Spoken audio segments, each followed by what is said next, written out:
ನಮಸ್ಕಾರ ಸ್ನೇಹಿತರೆ, welcome back to one more video of geography class 4 1 2 3 ಆಗಿದ್ರೆ ಮಾತ್ರ ಕ್ಲಾಸ್ 4 ನೋಡಿ, ಇಲ್ಲಾಂದ್ರೆ ಅದು ನೋಡ್ಕೊಂಡು ಬನ್ನಿ. ಇವಾಗಲೇ ಹೇಳ್ತಾ ಇದ್ದಾನೆ because it's a continuation of everything.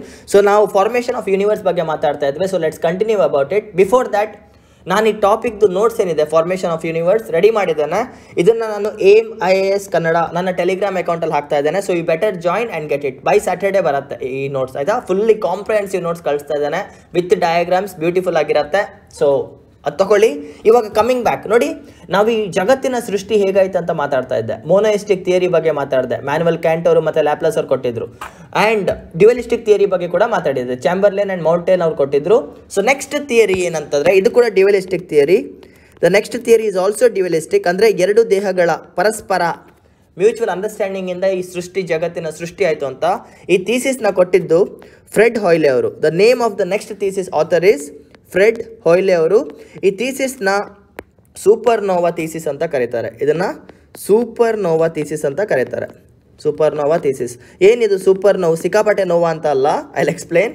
ಇದು ಬಂದಿದ್ದು 1946ರಲ್ಲಿ. This thesis was given out in 1946. ನೋಡಿ, ನಾನು 1946 ಅಂದ ಕೂಡಲೇ ನಿಮಗೆ ಏನು ತಲೆಗೆ ಬರಬೇಕಂದ್ರೆ ನೆನ್ಪಿಟ್ಕೊಳ್ಳಿ, if you have watched my history videos, ನನ್ನ ಹಿಸ್ಟ್ರಿ ವೀಡಿಯೋಸ್ ನೋಡಿದರೆ ನಿಮಗೆ ಗೊತ್ತಿರುತ್ತೆ. ಕ್ಯಾಬಿನೆಟ್ ಮಿಷನ್ ಬಂದಿತ್ತು ಭಾರತಕ್ಕೆ, ಇದು ನೆನಪಿರಬೇಕು. ಆ್ಯಂಡ್ ಕಾನ್ಸ್ಟಿಟ್ಯೂಯೆಂಟ್ ಅಸೆಂಬ್ಲಿ ರಚನೆ ಕೂಡ ಆಗಿತ್ತು. The one who drafted the constitution for India polity, ಅದರದ ಸ್ಥಾಪನೆ, ಅದರದ starting point is this one. And 13th December ನೆನ್ಪಿಟ್ಕೊಳ್ಳಿ, 13th ಡಿಸೆಂಬರ್ 1946 ಜವಾಹರ್ಲಾಲ್ ನೆಹರು ಅವರು ಆಬ್ಜೆಕ್ಟಿವ್ ರೆಸೊಲ್ಯೂಷನ್ನ ಪಾಸ್ ಮಾಡ್ತಾರೆ. OS objective resolution. ಇದ್ರದ್ದು ಫಾರ್ಮೇ simplified form is our preamble chapter ಹೇಳಿದ್ದಲ್ವಾ ಕಾನ್ಸ್ಟಿಟ್ಯೂಯೆಂಟ್ ಅಸೆಂಬ್ಲಿ, ಅದು ಪಾಸ್ ಆಗಿದ್ದು first session of parliament 13 December 1946. So ಇಸ್ವಿ ನೆನ್ಪಿಟ್ಕೊಳ್ಳೋಕೆ ಕಷ್ಟ ಆಗ್ತಿದೆ ಅಂದರೆ ನೆನ್ಪಿಟ್ಕೊಳ್ಳಿ ಕ್ಯಾಬಿನೆಟ್ ಮಿಷನ್ ಅಂತ ನೆನ್ಪಿಟ್ಕೊಳ್ಳಿ. ಸೊ ಸೂಪರ್ ನೋವಾ thesis came during cabinet mission. So ಈ ಥೀಸಿಸ್ ಬಗ್ಗೆ ಮಾತಾಡೋದಾದರೆ ಲೆಟ್ಸ್ ಅಂಡರ್ಸ್ಟ್ಯಾಂಡ್. ನೋಡಿ, ಫಸ್ಟ್ ಆಫ್ ಆಲ್ ಸ್ವಲ್ಪ ಸೈನ್ಸ್ ಅರ್ಥ ಮಾಡ್ಕೊಳ್ಳಿ, ಆಮೇಲೆ ಇದ್ರ ಬಗ್ಗೆ ಬರೋಣ. ನೋಡಿ, ನಮ್ಮ ಅರ್ತ್ ಇದೆ, ಅರ್ತ್ ಇಸ್ ಅ ಪ್ಲಾನೆಟ್, ಕರೆಕ್ಟಾ? ನಮ್ಮ ಅರ್ತ್ ಇದೆ, ಅರ್ತ್ ಏನಿದು ಒಂದು ಗ್ರಹ, ಇಟ್ಸ್ ಅ ಗ್ರಹ. ಇವಾಗ ಸೂರ್ಯ ಇದ್ದಾನೆ, ಸನ್, ಹೀ ಈಸ್ ವಾಟ್? ಸ್ಟಾರ್. ನಿಮ್ಗೆ ಅರ್ಥ ಆಗಬೇಕಾಗಿರೋ ವಿಷಯ ಏನಂದರೆ, ಈಗ ಸ್ವಲ್ಪ ಸೈನ್ಸು, ಒಂದು ಗ್ರಹಕ್ಕೆ ಮತ್ತು ಒಂದು ನಕ್ಷತ್ರಕ್ಕೆ ವ್ಯತ್ಯಾಸ ಏನು ಅಂತ. What is the difference between a star and a planet? What is the difference between a star and a planet? There is only one difference, ಒಂದೇ ಡಿಫ್ರೆನ್ಸ್. ಸ್ಟಾರ್ ಆದರೆ if it is a star it can emit ಲೈಟ್ನ ಅದು emit ಮಾಡುತ್ತೆ. ಯಾವುದೇ ಸ್ಟಾರ್ನ ತಗೊಳ್ಳಿ, ಅದು ಪಳ ಅಂತ ಹೊಳಿತಿರುತ್ತೆ. ಆಕಾಶದಲ್ಲಿ ನೀವು ನೋಡೋ ನಕ್ಷತ್ರ ಪಳ ಅಂತ ಹೊಳಿತಿದೆ, ಯಾಕೆ? It is emitting the light. In case ಈಗ ಆಕಾಶದಲ್ಲಿ ಬರೀ ನಮ್ಮ ಪ್ಲಾನೆಟ್ಸ್ ತುಂಬ ಇದೆ ಅಲ್ವಾ, ತುಂಬ ಪ್ಲಾನೆಟ್ಸ್ ಇದೆ. ಪ್ಲಾನೆಟ್ಸ್ ಅಂದರೆ ಗ್ರಹಗಳಿವೆ. ಆಕಾಶದಲ್ಲಿ ಪಳ ಅಂತ ಹೊಳೆಯೋದು ನಕ್ಷತ್ರ ಮಾತ್ರ, ಗ್ರಹ ಯಾವತ್ತು ಪಳ ಅಂತ ಹೊಳೆಯಲ್ಲ, ನೆನ್ಪಿಟ್ಕೊಳ್ಳಿ. So the only difference between a ಗ್ರಹ and a planet and a sun, ಒಂದು ನಕ್ಷತ್ರಕ್ಕೆ ಮತ್ತು ಗ್ರಹಕ್ಕೆ ಇರುವ ವ್ಯತ್ಯಾಸ ಏನು ಗೊತ್ತಾ? ಲೈಟ್ ಎಮಿಷನ್, ಬೆಳಕಿನ ಉತ್ಪನ್ನ ಏನಿದೆ ಅದು. ಆ್ಯಂಡ್ ನಮ್ಮ ಸ್ಟಾರ್ ಯಾವುದು? ನಿಯರ್ ಬೈ ಸ್ಟಾರ್ ನಮ್ಮ ಸನ್, ಸೂರ್ಯ ಇದ್ದಾರೆ ಅಲ್ವಾ, he is the nearest star to the earth. So ನಮಗೆ ಬರುವಂಥ ಬೆಳಗ್ಗೆ ನೀವು ಎದ್ದು ಕೂಡಲೇ ಸೂರ್ಯ ನಮಸ್ಕಾರ ಹೊಡಿತೀರಲ್ಲ, reason is he is emitting the light and light is the source for life, ನೆನ್ಪಿಟ್ಕೊಳ್ಳಿ. ಸೊ ಇವಾಗ ಈ ಬೆಳಕಿನ ಉತ್ಪನ್ನ ಹೆಂಗಾಗತ್ತೆ ಅಂತ ಅರ್ಥ ಮಾಡ್ಕೊಳ್ಳಿ. How light is emitted, science ಜಾಸ್ತಿ ಬೋರ್ ಮಾಡಲ್ಲ. ಹೌ ಲೈಟ್ ಈಸ್ ಎಮಿಟೆಡ್ ಅಂದರೆ ಇಟ್ ಈಸ್ ಬಿಕಾಸ್ ಆಫ್ ಒಂದೇ ಲೈನ್. ಇದು ಬೇಕಾಗಿಲ್ಲ ಈ ಟಾಪಿಕ್ಗೆ, ಬಟ್ ಗೊತ್ತಿರಲಿ, ಸೈನ್ಸ್ ಆ್ಯಂಡ್ ಟೆಕ್ನಾಲಜಿಯಲ್ಲಿ ಇದು ಬರುತ್ತೆ. Light is created by sun or a star. ಒಂದು ನಕ್ಷತ್ರ ಅಥವಾ ನಮ್ಮ ಸೂರ್ಯನಿಂದ ಬೆಳಗ್ಗೆ ಬರೋ ರೀಸನ್ ಏನು ಗೊತ್ತಾ? Hydrogen fission. ಇದನ್ನು ಹೈಡ್ರೋಜನ್ ಫಿಷನ್ ಅಂತ ಕರಿತೇವೆ. Fission or fusion, nitrogen fusion ಅಂತಲೇ ಕರೀರಿ, ಫಿಷನ್ ಅಲ್ಲ ಫ್ಯೂಷನ್, ಸಾರಿ, ಹೈಡ್ರೋಜನ್ ಫ್ಯೂಷನ್. ಏನೋ ಒಂದು ಲಾಜಿಕ್ ಏನಂತ ಹೇಳ್ತಾನೆ ನೋಡಿ. ಸೂರ್ಯನಲ್ಲಿ ಹೈಡ್ರೋಜನ್ ಇದೆ, ಆಯಿತಾ? ದೆರ್ ಈಸ್ ಹೈಡ್ರೋಜನ್ ಇನ್ ಸೂರ್ಯ. ಒಂದು ಹೈಡ್ರೋಜನ್ ಆಟಮ್ ಇದೆ, ಆಮೇಲೆ ಇನ್ನೊಂದು ಹೈಡ್ರೋಜನ್ ಆಟಮ್ ಇದೆ. There are 2 hydrogen atoms. Hydrogen oxygen ಎಲ್ಲ ಗೊತ್ತಿದೆಯಲ್ಲ, ಹೈಡ್ರೋಜನ್. ಇವೆರಡು ಕಂಬೈನ್ ಆದರೆ, when this 2 molecules merge with each other, ಒಂದಾದರೆ, when 2 hydrogen atoms come together, ನೆನ್ಪಿಟ್ಕೊಳ್ಳಿ, it gives rise to helium. Hydrogen 1 and hydrogen 2 when they come together it forms what? Helium. So ಯಾವಾಗ ಈ fusion ಆಗುತ್ತೆ ಅಲ್ವಾ, when this fusion happens, ಈ fusion ಆದಾಗ ಒಂದು ಕಡೆ ಎನರ್ಜಿ ಕೂಡ ಎಮಿಟ್ ಆಗುತ್ತೆ. Energy is released and this energy is in the form of light ಅಷ್ಟೇ. ಎರಡು ಹೈಡ್ರೋಜನ್ ಆಟಮ್ ಮರ್ಜ್ ಆದಾಗ ಹೀಲಿಯಂ ಫಾರ್ಮ್ ಆಗುತ್ತೆ and that gives rise to what? Light. So ನೀವು ಸೂರ್ಯನಿಂದ ಲೈಟ್ ನೋಡ್ತಾ ಇದ್ದೀರಲ್ವ, 24 ಗಂಟೆ ಲೈಟ್ ಬರ್ತಿದೆ ಅಂದರೆ ಅದರ ಅರ್ಥ ಏನು? ಹೈಡ್ರೋಜನ್ ಫ್ಯೂಷನ್ ಪ್ರತಿ ಸೆಕೆಂಡ್ ಆಗ್ತಾ ಇದೆ ಸೂರ್ಯನಲ್ಲಿ ಅಂತ ಅರ್ಥ. ಅಲ್ಲಿ ಪದೇ ಪದೇ ಹೈಡ್ರೋಜನ್ ಮತ್ತೆ ಹೈಡ್ರೋಜನ್ ಹೊಡ್ಕೊಂಡು ಏನಾಗ್ತಿದೆ, ಹೀಲಿಯಂ ಆಗೋದ್ರಿಂದ ಲೈಟ್ ಬರ್ತಾ ಇದೆ. ಒಂದು ಅರ್ಥ ಮಾಡ್ಕೊಳ್ಳಿ, ಇದು ಸೂರ್ಯನ, ಇವ್ರೊಳಗೆ ಹೈಡ್ರೋಜನ್ ಇದೆಯಾ, ಹೈಡ್ರೋಜನು ಏನಾಗ್ತಾ ಇದೆ, ಸೂರ್ಯ ಹೋಗ್ತಾ ಹೀಲಿಯಮ್ ಆಗ್ತಾ ಇದ್ದಾನೆ. ಅರ್ಥ ಆಗ್ತಿದೆಯಾ? ಸ್ಟೆಪ್ ನಂಬರ್ 1 ಏನು, ಸೂರ್ಯನಲ್ಲಿ ಹೈಡ್ರೋಜನ್ ಇದೆ. ಸ್ಟೆಪ್ ನಂಬರ್ 2 ಏನು, ಎಲ್ಲ ಹೈಡ್ರೋಜನ್ ಮರ್ಜ್ ಆಗಿ ಹೀಲಿಯಂ ಆಗಿದೆ. ಯಾವಾಗ everything becomes helium and there is no more hydrogen left, ಅಂದರೆ ಸೂರ್ಯನಲ್ಲಿ ಎಲ್ಲ ಹೀಲಿಯಂ ಆಗಿದೆ, ಇನ್ನು ಹೈಡ್ರೋಜನ್ ಇಲ್ಲ ಅಂತ ಆದರೆ, when every hydrogen is fused into helium ಅಂದರೆ this is the stage of dead star, Surya ಸತ್ತೋಗ್ತಾನೆ. This is the state of dead star, ಸೂರ್ಯ ಸತ್ತೋಗ್ತಾನೆ, ನಕ್ಷತ್ರ ಸತ್ತೋಗುತ್ತೆ. ಆ ನಕ್ಷತ್ರ is dead the moment hydrogen fusion stops. ಎಲ್ಲ ಹೀಲಿಯಂ ಆಗೋದ್ರೆ ಡಮಾರ್. ಆ್ಯಂಡ್ ನಿಮ್ಗೆ ಗೊತ್ತಿದೆ helium ಅಂದರೆ ಏನು? It is a radio active element. ಗೊತ್ತಿದೆಯಾ? Helium is a radio active element. Nuclear ಬಾಂಬಲ್ಲಿ ಯೂಸ್ ಮಾಡ್ತಾರೆ ಇದನ್ನ, ಗೊತ್ತಿದಲ್ವಾ? ಹೀಲಿಯಂ ನ್ಯೂಕ್ಲಿಯರ್ ಬಾಂಬಲ್ಲಿ ಯೂಸ್ ಮಾಡ್ತಾರೆ. ಇದ್ರ ಪವರ್ ಏನಂದರೆ, if you have a small helium bomb, ಅರ್ಥ ಮಾಡ್ಕೊಳ್ಳಿ, if you have a small helium bomb, ಎಷ್ಟಿತ್ತು ಹಿರೋಶಿಮಾ ನಾಗಾಸಾಕಿ ಮೇಲೆ ಹಾಕಿದ ಬಾಂಬ್? ಹಿರೋಶಿಮಾ ನಾಗಾಸಾಕಿ ಗೊತ್ತಿದೆಯಾ? World War II ನೆನಪಿದೆ ಅಂತ ಅಂದ್ಕೊಳ್ತೇನೆ. When the bomb was dropped on Hiroshima and Nagasaki, ಎಷ್ಟು ಡ್ಯಾಮೇಜ್ ಆಗಿದೆ, ಅಷ್ಟು ಚಿಕ್ಕ ಬಾಂಬ್ ಎಷ್ಟು ಡ್ಯಾಮೇಜ್ ಮಾಡಿದೆ. ನಮ್ಮ ಸೂರ್ಯನ ನೆನೆಸ್ಕೊಳ್ಳಿ, ನಮ್ಮ ಸೂರ್ಯನ ಸೈಜ್ನ ನೆನೆಸ್ಕೊಳ್ಳಿ, ಆ ಸೂರ್ಯ ಬ್ಲಾಸ್ಟ್ ಆದರೆ ಏನಾಗ್ಬೋದು? ಅರ್ಥ ಆಗ್ತಿದೆಯಾ? ಆ ಸೂರ್ಯ ಒಂದು ಬಾಂಬ್ ಥರ ರೆಡಿ ಆಗ್ತಿದ್ದಾರೆ. He is getting into helium ಆಗಿ ಫಾರ್ಮ್ ಆಗ್ತಾ ಇದ್ದಾರೆ. Every second millions of helium atoms are created in our sun. ಒಂದು ದಿನ ಹೈಡ್ರೋಜನ್ ಇಲ್ಲ ಅಂತ ಆದಾಗ ಸೂರ್ಯ ಇಸ್ ಅ ಕಂಪ್ಲೀಟ್ ಬಾಂಬ್, ಅವ್ರು ಬ್ಲಾಸ್ಟ್ ಆಗ್ತಾರೆ. ಅವ್ರು ಬ್ಲಾಸ್ಟ್ ಆದರೆ ಅದ್ರ ಇಂಪ್ಯಾಕ್ಟ್ ಹೇಗಿರುತ್ತೆ ಅಂದರೆ, ಈ ಚಿತ್ರನ ನೋಡಿ, ಕಾಣ್ತಿದ್ಯಾ? Can you see this? That blast ಹೆಂಗಿರತ್ತೆ ಅಂತ ಆಕಾಶದಲ್ಲಿ ನಿಮಗೆ ಕಾಣುತ್ತೆ. ಬ್ಲಾಸ್ಟ್ ಆದರೆ ಅಷ್ಟು ಪವರ್ಫುಲ್ ಆಗಿ ಬ್ಲಾಸ್ಟ್ ಆಗುತ್ತೆ. ನೋಡಿ, ಕಾಣ್ತಿದೆಯಾ ಇಲ್ವಾ? This cycle is called as blast. ಇದು ಯಾವಾಗ ಆಗುತ್ತೆ? When complete hydrogen atoms of our sun is fuse to helium and now helium is a radio active element. Blast ಆದರೆ ಬ್ಲಾಸ್ಟ್, ಒಂದು ಚಿಕ್ಕ ಬ್ಲಾಸ್ಟ್ ಆದ್ರೆ ಹೆಂಗಿರುತ್ತೆ ಅಂತ ನಿಮಗೆ ಗೊತ್ತಿದೆ. ನಾನಿವಾಗ ಇಂಟರ್ನ್ಯಾಷನಲ್ ಲೆವೆಲ್ ಒಂದು ದೊಡ್ಡ ಸೃಷ್ಟಿ ಬಗ್ಗೆ ಮಾತಾಡ್ತಾ ಇದ್ದೇನೆ. Imagine how the blast will be. ಅರ್ಥ ಆಗ್ತಿದೆಯಾ? that blast of a star, ಅರ್ಥ ಆಗ್ತಿದೆಯಾ? that blast of the star after it is completely fused into helium, ಅಂದರೆ ಹೈಡ್ರೋಜನ್ ಖಾಲಿ ಆಗಿದೆ, ಕಂಪ್ಲೀಟ್ಲಿ ಈಗ ಹೀಲಿಯಂ ಇದೆ, ಫುಲ್ ಹೀಲಿಯಂ ಆಗಿದ್ದರಿಂದ ಸೂರ್ಯ ಬ್ಲಾಸ್ಟ್ ಆಗಿದೆ ಅಂತ ಏನು ಹೇಳ್ತೇವೆ? That blast stage of a star is called as supernova. ಇದೇ ಕಾನ್ಸೆಪ್ಟ್. ಸೂಪರ್ನೋವಾ ಅಂದ್ರೇನು? ಒಂದು ನಕ್ಷತ್ರ ಫುಲ್ ಹೀಲಿಯಂ ಆಗಿರೋದ್ರಿಂದ ಬ್ಲಾಸ್ಟ್ ಆಗಿದೆ, ಆ ಬ್ಲಾಸ್ಟ್ ಇದೆ ಅಲ್ವಾ, that blast is called A supernova. So supernova ಅಂದ್ರೆ ಅರ್ಥ ಆಯ್ತಾ? It is the disaster are the blast state of a star when star ends it's life. When star ends it's life performing a blast is called A supernova. ಇಷ್ಟು ಅರ್ಥ ಆಗಿದ್ರೆ ಸಾಕು. ಆ word ಅರ್ಥ ಆಗ್ಬೇಕಂತ ಇಷ್ಟೆಲ್ಲ ಹೇಳಿದೆ. ಇವಾಗ ಕಮಿಂಗ್ ಬ್ಯಾಕ್ ಸೂಪರ್ನೋವಾ ಆದಾಗ ಏನಂತ ಹೇಳ್ತೇನೆ ನೋಡಿ, ಅರ್ಥ ಮಾಡ್ಕೊಳ್ಳಿ. ಇನ್ನೂ ನಾನು ಥಿಯರಿ ಸ್ಟಾರ್ಟೇ ಮಾಡಿಲ್ಲ, ಫುಲ್ ಬ್ಯಾಕ್ಗ್ರೌಂಡ್ ಕೊಡ್ತಾ ಇದ್ದೀನಿ. ಬಿಕಾಸ್ ತುಂಬ ಜನ ಸೈನ್ಸ್ ಸ್ಟೂಡೆಂಟ್ಸ್ ಇಲ್ಲ ಇಲ್ಲಿ, ಸೈನ್ಸ್ ಸ್ಟೂಡೆಂಟ್ಸಿಗೆ ಕೂಡ ಅಷ್ಟು ಗೊತ್ತಿರಲ್ಲ. I will tell you. ಇದನ್ನು ನಮ್ಮ ಸೂರ್ಯ ಅಂತ ಅಂದ್ಕೊಳ್ಳಿ, ಆಯಿತಾ? ದಿಸ್ ಈಸ್ ಅವರ್ ಸೂರ್ಯ. ಸೊ ಸೂರ್ಯನ ಒಳಗಡೆ ನ್ಯೂಕ್ಲಿಯಸ್ ಇರುತ್ತೆ. This is called as the centre of the sun. ಇದು ನ್ಯೂಕ್ಲಿಯಸ್ ಸೆಂಟರ್. ಸೂರ್ಯನ ಸೆಂಟರ್ ಏನಿದೆ ಇದನ್ನು ನ್ಯೂಕ್ಲಿಯಸ್ ಅಂತ ಕರೀತೇವೆ. ಇದ್ರ ಸುತ್ತೂರ ಸೂರ್ಯ ಇದ್ದಾನೆ. This is completely sun. ನಮ್ಮ ಪೂರ್ತಿ ಇರೋದೇನು ಸೂರ್ಯ, ಅವನ ಒಳಗಿರೋದೇನು nucleus, centre part, core part. ನಮ್ಮ ಅರ್ಥ ಹಿಸ್ಟ್ರಿಗೆ ಬಂದಾಗ ನಾನು ಇದ್ರ ಬಗ್ಗೆ ಇನ್ನೂ ಡೆಪ್ತಾಗಿ ಮಾತಾಡ್ತೇನೆ. ಸೆಂಟರ್ ಪಾರ್ಟ್ ಅಂತ ಇಟ್ಕೊಳ್ಳಿ. ಸೂರ್ಯನ ಮಧ್ಯದಲ್ಲಿರೋದು ನ್ಯೂಕ್ಲಿಯಸ್. ಸೊ ಈ ನ್ಯೂಕ್ಲಿಯಸ್ ಏನಾಗುತ್ತೆ? ಬ್ಲಾಸ್ಟ್ ಆಗುತ್ತೆ. ಹೇಳ್ದೆ ಅಲ್ವಾ? Supernova is because hydrogen element is done. So this complete nucleus is now blasting of. So ಏನಾಗುತ್ತೆ ಬ್ಲಾಸ್ಟ್ ಆದಾಗ? ನ್ಯೂಕ್ಲಿಯಸ್ ಹಿಂದೆ ಬಂದರೆ ಬಾಡಿ ಮುಂದೆ ಹೋಗುತ್ತೆ. ಗೊತ್ತಿದೆಲ್ಲ, ಎಲ್ಲ ಕರೆಕ್ಟಿಂದ ಬ್ಲಾಸ್ಟ್ ಆಗುತ್ತೆ. The blast is happening everywhere. ಒಂದು ಸಲ ನ್ಯೂಕ್ಲಿಯರ್ ಬಾಂಬ್ ಬ್ಲಾಸ್ಟ್ ಆಗೋದು ನೋಡಿದ್ದೀರಾ ನೀವು? ವೆನ್ ನ್ಯೂಕ್ಲಿಯರ್ ಬಾಂಬ್ ಬ್ಲಾಸ್ಟ್ ತೋರಿಸ್ತಾ ಬಿಡ್ತೇನೆ, 1 ಸೆಕೆಂಡ್. ಇದು ಫುಲ್ ವಿಜುವಲೈಸ್ ಮಾಡಬೇಕು, ಅದಕ್ಕೆ ತೋರಿಸ್ತಾ ಇದ್ದಾನೆ. Nuclear bomb blast. ಅಯ್ಯ 1 ನಿಮಿಷ ಗಾಯ್ಸ್, ಇದನ್ನು ನೋಡಿ, ಯಾಕಂದರೆ ನನಗೆ ಕನ್ಫ್ಯೂಸ್ ಮಾಡ್ಬೇಕನ್ಸಲ್ಲ. ನ್ಯೂಕ್ಲಿಯರ್ ಬಾಂಬ್ ಬ್ಲಾಸ್ಟ್ ಅಂದರೆ ಹೀಲಿಯಂ ಬಾಂಬ್ ಬ್ಲಾಸ್ಟ್ ಆದಾಗ ಹೇಗಾಗತ್ತೆ ಅಂತ ನೋಡಿ. ಯಾ, ಕ್ಯಾನ್ ಯು ಸಿ ದಿಸ್? ಏನದು? ಹಿರೋಶಿಮಾ ನಾಗಾಸಾಕಿ ಥಿಯರಿ ಬೇಡ ನನಗೆ. ಹಾಂ, ಕಾಣ್ತಿದ್ಯಾ? ಈ ಬ್ಲಾಸ್ಟ್ ಆದಾಗ ಸುತ್ತ ಏನಾಗ್ತಿದೆ? ಎಲ್ಲ ಸ್ಪ್ರೆಡ್ ಆಗ್ತಿದೆ. Can you clearly see this?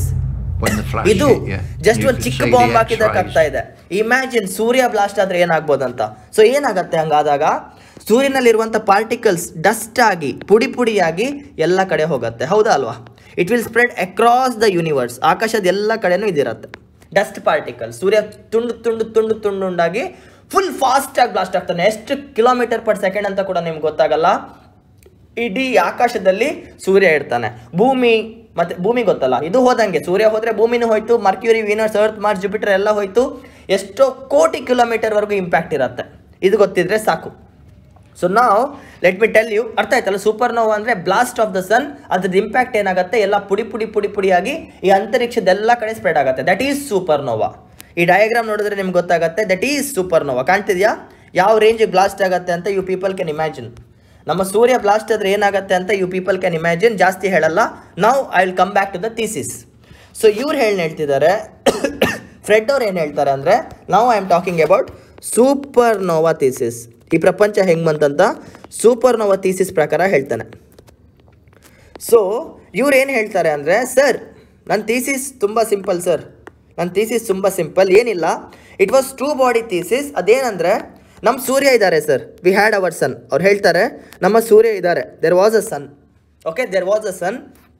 ಇನ್ನೊಂದು ಕಡೆ there was a old star. ಇದು ಇನ್ನೊಂದು star, old star. There was a sun, ಅದು ನಮ್ಮ ಸೂರ್ಯ, ಗ್ರಹಮಂಡಲದಲ್ಲಿರುವಂಥ ಬಾಸ್ ಸೂರ್ಯ ಇಲ್ಲಿದ್ದಾರೆ. There was a old star. ಈ ಸ್ಟಾರ್ದು ಏನಾಯಿತು, he got out of hydrogen. ಎಲ್ಲ ಹೀಲಿಯಂ ಆಯಿತು. ಅರ್ಥ ಆಗ್ತಿದೆಯಾ? there was nothing to combine anymore. This became a complete helium star. So what is helium star? Ready bomb blast. ಮುಗೀತು. So what happened? He exploded ಅಂತ ಹೇಳ್ತಾರೆ. This star exploded because now it is in supernova stage. ಇದು supernova ಅಲ್ವಾ, finishing life of the earth. supernova stage expand ಆಗುತ್ತೆ, blast ಆಗುತ್ತೆ. So ಅದರಿಂದ ಏನಾಯಿತು, ಇದು ನ್ಯೂಕ್ಲಿಯಸ್ ಬಿಟ್ಟರೆ ಎಲ್ಲ ಪುಡಿಯಾಗಿ ಅಂತರಿಕ್ಷದಲ್ಲಿ ಒಂದು ಎಲ್ಲ ಪೀಸಸ್ ಸ್ಪ್ರೆಡ್ ಆಗಕ್ಕೆ ಸ್ಟಾರ್ಟ್ ಆಯಿತು ಅಂತ ಹೇಳ್ತಿದ್ದಾರೆ. ನೋಡಿ, ಇಟ್ ಸ್ಟಾರ್ಟೆಡ್ ಸ್ಪ್ರೆಡಿಂಗ್. ಆ ಸ್ಪ್ರೆಡ್ ಹೇಗಿರುತ್ತೆ ಅಂದರೆ ಹೀಗಿರುತ್ತೆ, ಬಾಡಿ ಎಲ್ಲ ಹೀಗೆ ಚಟ್ನಿ ಆಗಿಬಿಟ್ಟಿದೆ. ಅರ್ಥ ಆಗ್ತಿದೆಯಾ? ದಿಸ್ ಈಸ್ ನ್ಯೂಕ್ಲಿಯಸ್ ಅಲ್ಲೇ ಉಳ್ಕೊಳ್ತು, ಇಲ್ಲ ಹಿಂದೆ ಹೋಯ್ತು. ಇದ್ರದ್ದು ಬಾಡಿ ಇಂಪ್ಯಾಕ್ಟ್ ಮುಂದೆ ಬಂತು. ಇದೆಲ್ಲ ಆ ಸ್ಟಾರ್ದು ಪುಡಿಗಳು, ಒಂದು ಬ್ಲಾಸ್ಟ್ ಥರ ಆಗಿದೆ. ಆಮೇಲೆ ಏನಾಯಿತು, since the blast was very powerful, it started moving forward. ಆ ಬ್ಲಾಸ್ಟ್ ಸಿಕ್ಕಾಪಟ್ಟೆ ಪವರ್ಫುಲ್ ಅಲ್ವಾ, elements were spread across the world, across the space, ಎಲ್ಲ ಕಡೆ ಇದೆ. ಸೊ ಇದು ಹಿಂಗೆ ಪಾಸ್ ಆಗ್ತಿರ್ಬೇಕಾದ್ರೆ ಏನಾಯಿತು, it came to our sun, ನಮ್ಮ ಸೂರ್ಯನ ಹತ್ರ ಬಂತು. ಅರ್ಥ ಮಾಡ್ಕೊಳ್ಳಿ, ನಮ್ಮ ಸೂರ್ಯ ಇರೋ ಜಾಗದಲ್ಲೇ ಇದ್ದಾನೆ, ಅಲ್ಲಿ ಆಗಿದ್ದು ಬ್ಲಾಸ್ಟ್ ಇಂಪ್ಯಾಕ್ಟ್ ನಮ್ಮ ಸೂರ್ಯನ ಕಡೆ ಬರಕ್ಕೆ ಸ್ಟಾರ್ಟ್ ಆಯಿತು ಅಂತ ಹೇಳ್ತಿದ್ದಾರೆ. ಆ್ಯಂಡ್ ಇದೇನು 5 ಕಿಲೋಮೀಟರ್ 10 ಕಿಲೋಮೀಟರ್ ರೇಂಜಲ್ಲಿ ಆಗಿರೋದಲ್ಲ, ಎಷ್ಟೋ ಕೋಟಿ ಕಿಲೋಮೀಟರ್ ರೇಂಜಲ್ಲಿ ಆಗ್ತಿದೆ. ಆಯಿತಾ, ಆಕಾಶ ಇಮ್ಯಾಜಿನ್ ಮಾಡ್ಕೊಳ್ಳಿ ಎಷ್ಟು ದೊಡ್ಡದಿರ್ಬೋದು ಅಂತ. ಸೊ ಆಮೇಲೆ ಏನಾಗ್ತಿದೆ, ಈ ಪಾರ್ಟ್ಸ್, ಇದು ಸೆಕೆಂಡ್ ಸ್ಟೆಪ್. ಅಂದರೆ ಪಾರ್ಟಿಕಲ್ಸ್ ಆರ್ ಪುಸ್ಟ್. ಪಾರ್ಟಿಕಲ್ಸ್ ಏನಿದೆ, ಚಿಕ್ಕ ಕಣಗಳು, ಡಸ್ಟ್ ಪಾರ್ಟಿಕಲ್ಸ್, ಆಕ್ಸಿಜನ್, ಹೈಡ್ರೋಜನ್ ಎಲ್ಲ ನಮ್ಮ ಸೂರ್ಯನ ಕಡೆ ಬಂತು, ನಮ್ಮ ಸೂರ್ಯನ ಕಡೆ. And you people know universal law of gravitation, every body attracts every other body. So ಏನಾಯಿತು, ಆ ಬ್ಲಾಸ್ಟ್ ಆಗಿದ್ದ ಪಾರ್ಟಿಕಲ್ಸ್ ಇದೆ ಅಲ್ವಾ, it came into the range of our sun, ನಮ್ಮ ಸೂರ್ಯನ ರೇಂಜ್ಗೆ ಬಂತು. ಸೊ ಇದಾದಮೇಲೆ ಏನಾಗುತ್ತೆ, very casual, our sun will start showing the gravitational pull. So ಏನಾಯಿತು, ಇವಾಗ ನಮ್ಮ ಸೂರ್ಯ ಸೆಂಟ್ರಿಗೆ ಬರ್ತಾವನೆ, ಯಾಕಂದರೆ ಡಯಾಗ್ರಾಮಲ್ಲಿ ಈ ಪಾರ್ಟ್ ಮುಗೀತು, ಬ್ಲಾಸ್ಟ್ ಪಾರ್ಟ್ ಮುಗೀತು. ಬ್ಲಾಸ್ಟ್ ಆದಮೇಲೆ ಏನಾಯಿತು, ಆ ಎಲ್ಲ ಪಾರ್ಟಿಕಲ್ಸ್ ಏನಿದೆ, it started rotating around the sun. ನಮ್ಮ ಸೂರ್ಯನ ಸುತ್ತೂರ ರೊಟೇಟ್ ಆಗಕ್ಕೆ ಸ್ಟಾರ್ಟ್ ಆಯಿತು. ಯಾಕೆ? ಬಿಕಾಸ್ ನಮ್ಮ ಸನ್ ಇದಾರಲ್ವಾ, ಅವ್ರೀಗ ಗುರುತ್ವಾಕರ್ಷಣೆ ಶಕ್ತಿನ ಬಳಸ್ತಾ ಇದ್ದಾರೆ. ಸೊ ಬ್ಲಾಸ್ಟ್ ಆಗಿ ಬಂದಂಥ ಪಾರ್ಟಿಕಲ್ಸ್ ಏನಿದೆ, ಇದು ನಮ್ಮ ಸೂರ್ಯನ ಸುತ್ತೂರ ತಿರುಗಕ್ಕೆ ಸ್ಟಾರ್ಟ್ ಆಗುತ್ತೆ. ಅರ್ಥ ಆಗ್ತಿದೆಯಾ? ಇಲ್ಲೊಂದು ಪೀಸು, ಇದೀಗ ನಮ್ಮ ಸೂರ್ಯನ ಸುತ್ತೂರ ತಿರುಗಕ್ಕೆ ಸ್ಟಾರ್ಟ್ ಆಗ್ತಿದೆ. ಇಮ್ಯಾಜಿನ್ ಮಾಡ್ಕೊಳ್ಳಿ, ಸಖತ್ತಾಗಿ ಇಮ್ಯಾಜಿನ್ ಮಾಡ್ಕೊಳ್ಳಿ. ಬ್ಲಾಸ್ಟ್ ಆಗಿದೆ, ಪುಡಿಗಳೆಲ್ಲ ಹೊರಗೆ ಬಂದಿದೆ, ನಮ್ಮ ಸೂರ್ಯನ ಗುರುತ್ವಾಕರ್ಷಣೆ ಶಕ್ತಿಯಿಂದ ಬ್ಯೂಟಿಫುಲ್ ಪಿಕ್ಚರ್ ಏನಿದೆ ಅದು ನಮ್ಮ ಸೂರ್ಯನ ಸುತ್ತೂರ ತಿರುಗ್ತಾ ಇದೆ, ಸೂಪರ್ನೋವಾ. ಇದಾದಮೇಲೆ ಏನಾಯಿತು, ಆಫ್ಟರ್ ಸಮ್ ಟೈಮ್, ನೋಡಿ ಬ್ಲಾಸ್ಟ್ ಆದಾಗ ಹೀಟ್ ಸಿಕ್ಕಾಪಟ್ಟೆ ಜಾಸ್ತಿ ಇರುತ್ತೆ ಬ್ಲಾಸ್ಟ್ ಆದಾಗ, ಬಟ್ ಆಫ್ಟರ್ ಸಮ್ ಟೈಮ್ ಏನಾಯಿತು, it started cooling down. And that's ಅವ್ರು ಏನು ಹೇಳ್ತಾರೆ, ಇದು ನಮ್ಮ ಸೂರ್ಯ ಆದರೆ ಫಸ್ಟ್ ಒಂದೊಂದು ಪಾರ್ಟಿಕಲ್ ಸೇರಿ ಮರ್ಕ್ಯೂರಿ ಆಯಿತು, ಇನ್ನೊಂದು ವೀನಸ್ ಆಯಿತು, ಇನ್ನೊಂದು ಅರ್ತ್ ಆಯಿತು, ಮಾರ್ಸ್ ಆಯಿತು, ಜುಪಿಟರ್ ಆಯಿತು, ಸ್ಯಾಟರ್ನ್, ಯುರೇನಸ್ ಆಯಿತು ಅಂತ ಹೇಳ್ತಾರೆ. ಜೊತೆಗೆ ಏನು ಹೇಳ್ತಿದ್ರು, ಇಟ್ ವಾಸ್ ಆಲ್ರೆಡಿ ರೊಟೇಟಿಂಗ್ ಅಲ್ವಾ, so that's how they got their axis ಅಂತ ಹೇಳ್ತಾರೆ. ಈ ಥರ ನಮ್ಮ ಭೂಮಂಡಲದ ಸೃಷ್ಟಿ ಆಯ್ತು ಅಂತ ಹೇಳ್ತಾರೆ. This is supernova explosion. ಅರ್ಥ ಆಗ್ತಿದೆಯಾ? ಸೂಪರ್ನೋವಾ ಅಂದ್ರೆ ಏನು? ಒಂದು ಸ್ಟಾರ್ ಅಲ್ಲಿ ಇದ್ದಂಥ ಪಾರ್ಟಿಕಲ್ಸ್, ಮಾಸ್, ದೇಹದ ಅಂಶಗಳು ಬ್ಲಾಸ್ಟ್ ಆಗಿ ನಮ್ಮ ಸೂರ್ಯನ ಕಡೆ ಬಂದವು. ಅದರಿಂದ ಏನಾಯ್ತು, ಸೂರ್ಯ ತನ್ನ ಗುರುತ್ವಾಕರ್ಷಣೆ ಶಕ್ತಿಯಿಂದ ಅದನ್ನೆಲ್ಲ ಕನ್ಸ್ಯೂಮ್ ಮಾಡ್ಕೊಂಡ, ತನ್ನ ಸುತ್ತೂರ ಹಾಕೊಂಡ ತಿರುಗ್ತಾ ಇತ್ತು ಅದು. ಆಮೇಲೆ ಹೋಗ್ತಾ ಹೋಗ್ತಾ ಹೋಗ್ತಾ ಹೋಗ್ತಾ ಹೇಳಿದ್ದಲ್ವಾ, ಒಂದು ಕಣ ಇನ್ನೊಂದು ಕಣ ಮರ್ಜ್ ಆಗಿ ಏನಾಗುತ್ತೆ, ದೊಡ್ಡ ಕಣ ಆಗುತ್ತೆ. ಆ ಥರ ಮರ್ಜ್ ಆಗಿದ್ರಿಂದ ಸರ್ ಈ ನಮ್ಮ ಸೋಲಾರ್ ಸಿಸ್ಟಮ್ ಫಾರ್ಮ್ ಆಯ್ತು ಅಂತ ಹೇಳ್ತಾರೆ. Solar system was formed and this theory was given by whom? Fred Hoyle. Hoyle ಅವರಿಂದ ಬರುತ್ತೆ ಈ ಥೀಸಿಸ್. ಅರ್ಥ ಆಗ್ತಿದೆಯಾ? ಫ್ರೆಡ್ ಹೊಯ್ಲೆ ಅವರಿಂದ ಬರುತ್ತೆ thesis. This thesis is called as supernova thesis. ಇದು ಸೂಪರ್ನೋವಾ ಥೀಸಿಸ್, ಇದರಲ್ಲಿ ಏನು ಡೌಟ್ ಇಲ್ಲ ಅಂತ ಅನ್ಕೊಳ್ತೇನೆ. And this is a very good thesis. ಇದು ಸಖತ್ತಾಗಿದೆ ಥೀಸಿಸ್, ಕೇಳಕ್ಕೂ ಸಖತ್ತಾಗಿದೆ, ರೋಮಾಂಚನಕರವಾಗಿದೆ.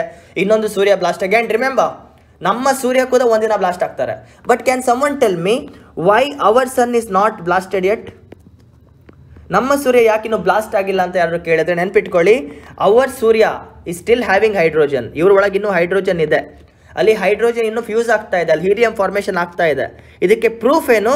ಇನ್ನೂ ಸೂರ್ಯ ಬೆಳಕನ್ನ ಕೊಡ್ತಾ ಇದ್ದಾನೆ. Until and unless our sun is generating the light, which means that he is not completely a helium atom. Hydrogen ಕಣಗಳು ಇನ್ನೂ ಇವೆ, ಅವು ಸೇರ್ತಾ ಇವೆ, ಹೀಲಿಯಂ ಫಾರ್ಮ್ ಆಗ್ತಾ ಇದೆ. ಎಲ್ಲಿವರೆಗೂ ನಮ್ಮ ಸೂರ್ಯನಲ್ಲಿ ಹೈಡ್ರೋಜನ್ ಇದೆಯೋ ಅಲ್ಲಿವರೆಗೂ ನಾವು ಸುರಕ್ಷಿತವಾಗಿದ್ದಾರೆ. ಆಮೇಲೆ ಬ್ಲಾಸ್ಟ್ ಆಗತ್ತೆ, ಗ್ರಹ ಮಂಡಳ ಏನು, ಭೂಮಂಡಲ ಏನು, ಎಲ್ಲ ಧ್ವಂಸ ಆಗತ್ತೆ. ಆಕಾಶದಲ್ಲಿ ಬ್ಲಾಸ್ಟ್ ಆಗೋದಂದ್ರೆ ತಮಾಷೆ ಅಲ್ಲ. ಅರ್ಥ ಆಗ್ತಿದೆಯಾ? ಆ್ಯಂಡ್ ಈ ಬ್ಲಾಸ್ಟ್ ಇದೆ ಅಲ್ವಾ, ಇದನ್ನೇ ನಾವು ಶಿವನ ರುದ್ರ ತಾಂಡವ ಅಂತ ಕರಿತೇವೆ. ಹಿಂದೂಯಿಸಮ್ ಅಲ್ಲಿ ತಾಂಡವ ಅಂತ ಹೇಳ್ತೇವೆ, ಗೊತ್ತಾ? ಎಲ್ಲ ನಾಶ ಆಗ್ತಿದೆ ಅಂತ. ಅದು ಸೂರ್ಯ ನಮ್ಮ ಶಿವನ ತ್ರಿಶೂಲದ ಹಿಟ್ ಅಂತ ಹೇಳ್ತಾರೆ. ಯಾವಾಗ ಸೂರ್ಯ ನಮ್ಮ ಶಿವ ಅವರು ತ್ರಿಶೂಲನ ತಕೊಂಡು ಹೊಡಿತಾರಲ್ವಾ, ಅವಾಗ ನಾಶ ಆಗತ್ತೆ. ಅದಕ್ಕೆ ರುದ್ರ ಅವತಾರ ಅಂತ ಕರೀತಾರೆ. Supernova is a form of Rudra avatar, ನೆನ್ಪಿಟ್ಕೊಳ್ಳಿ. ಸೈನ್ಸ್ ಹೇಳೋದನ್ನ ಭಗವದ್ಗೀತೆ ಮತ್ತು ಶಿವಪುರಾಣ, ವಿಷ್ಣು ಪುರಾಣ ಯಾವಾಗಲೂ ಹೇಳಿಬಿಟ್ಟಿತ್ತು. ಸಾಕ್ಷಿ ಇಲ್ಲ, ಅದಕ್ಕೆ ಇಲ್ಲ. ಬಟ್ ನಮ್ಮ ವಿಷ್ಣು ಅವರು ಸೃಷ್ಟಿ ಮಾಡ್ತಾರೆ, ಶಿವ ಅವರು ನಾಶ ಮಾಡ್ತಾರೆ ಅಂತ ಹೇಳ್ತಾರಲ್ವ, this is the proof.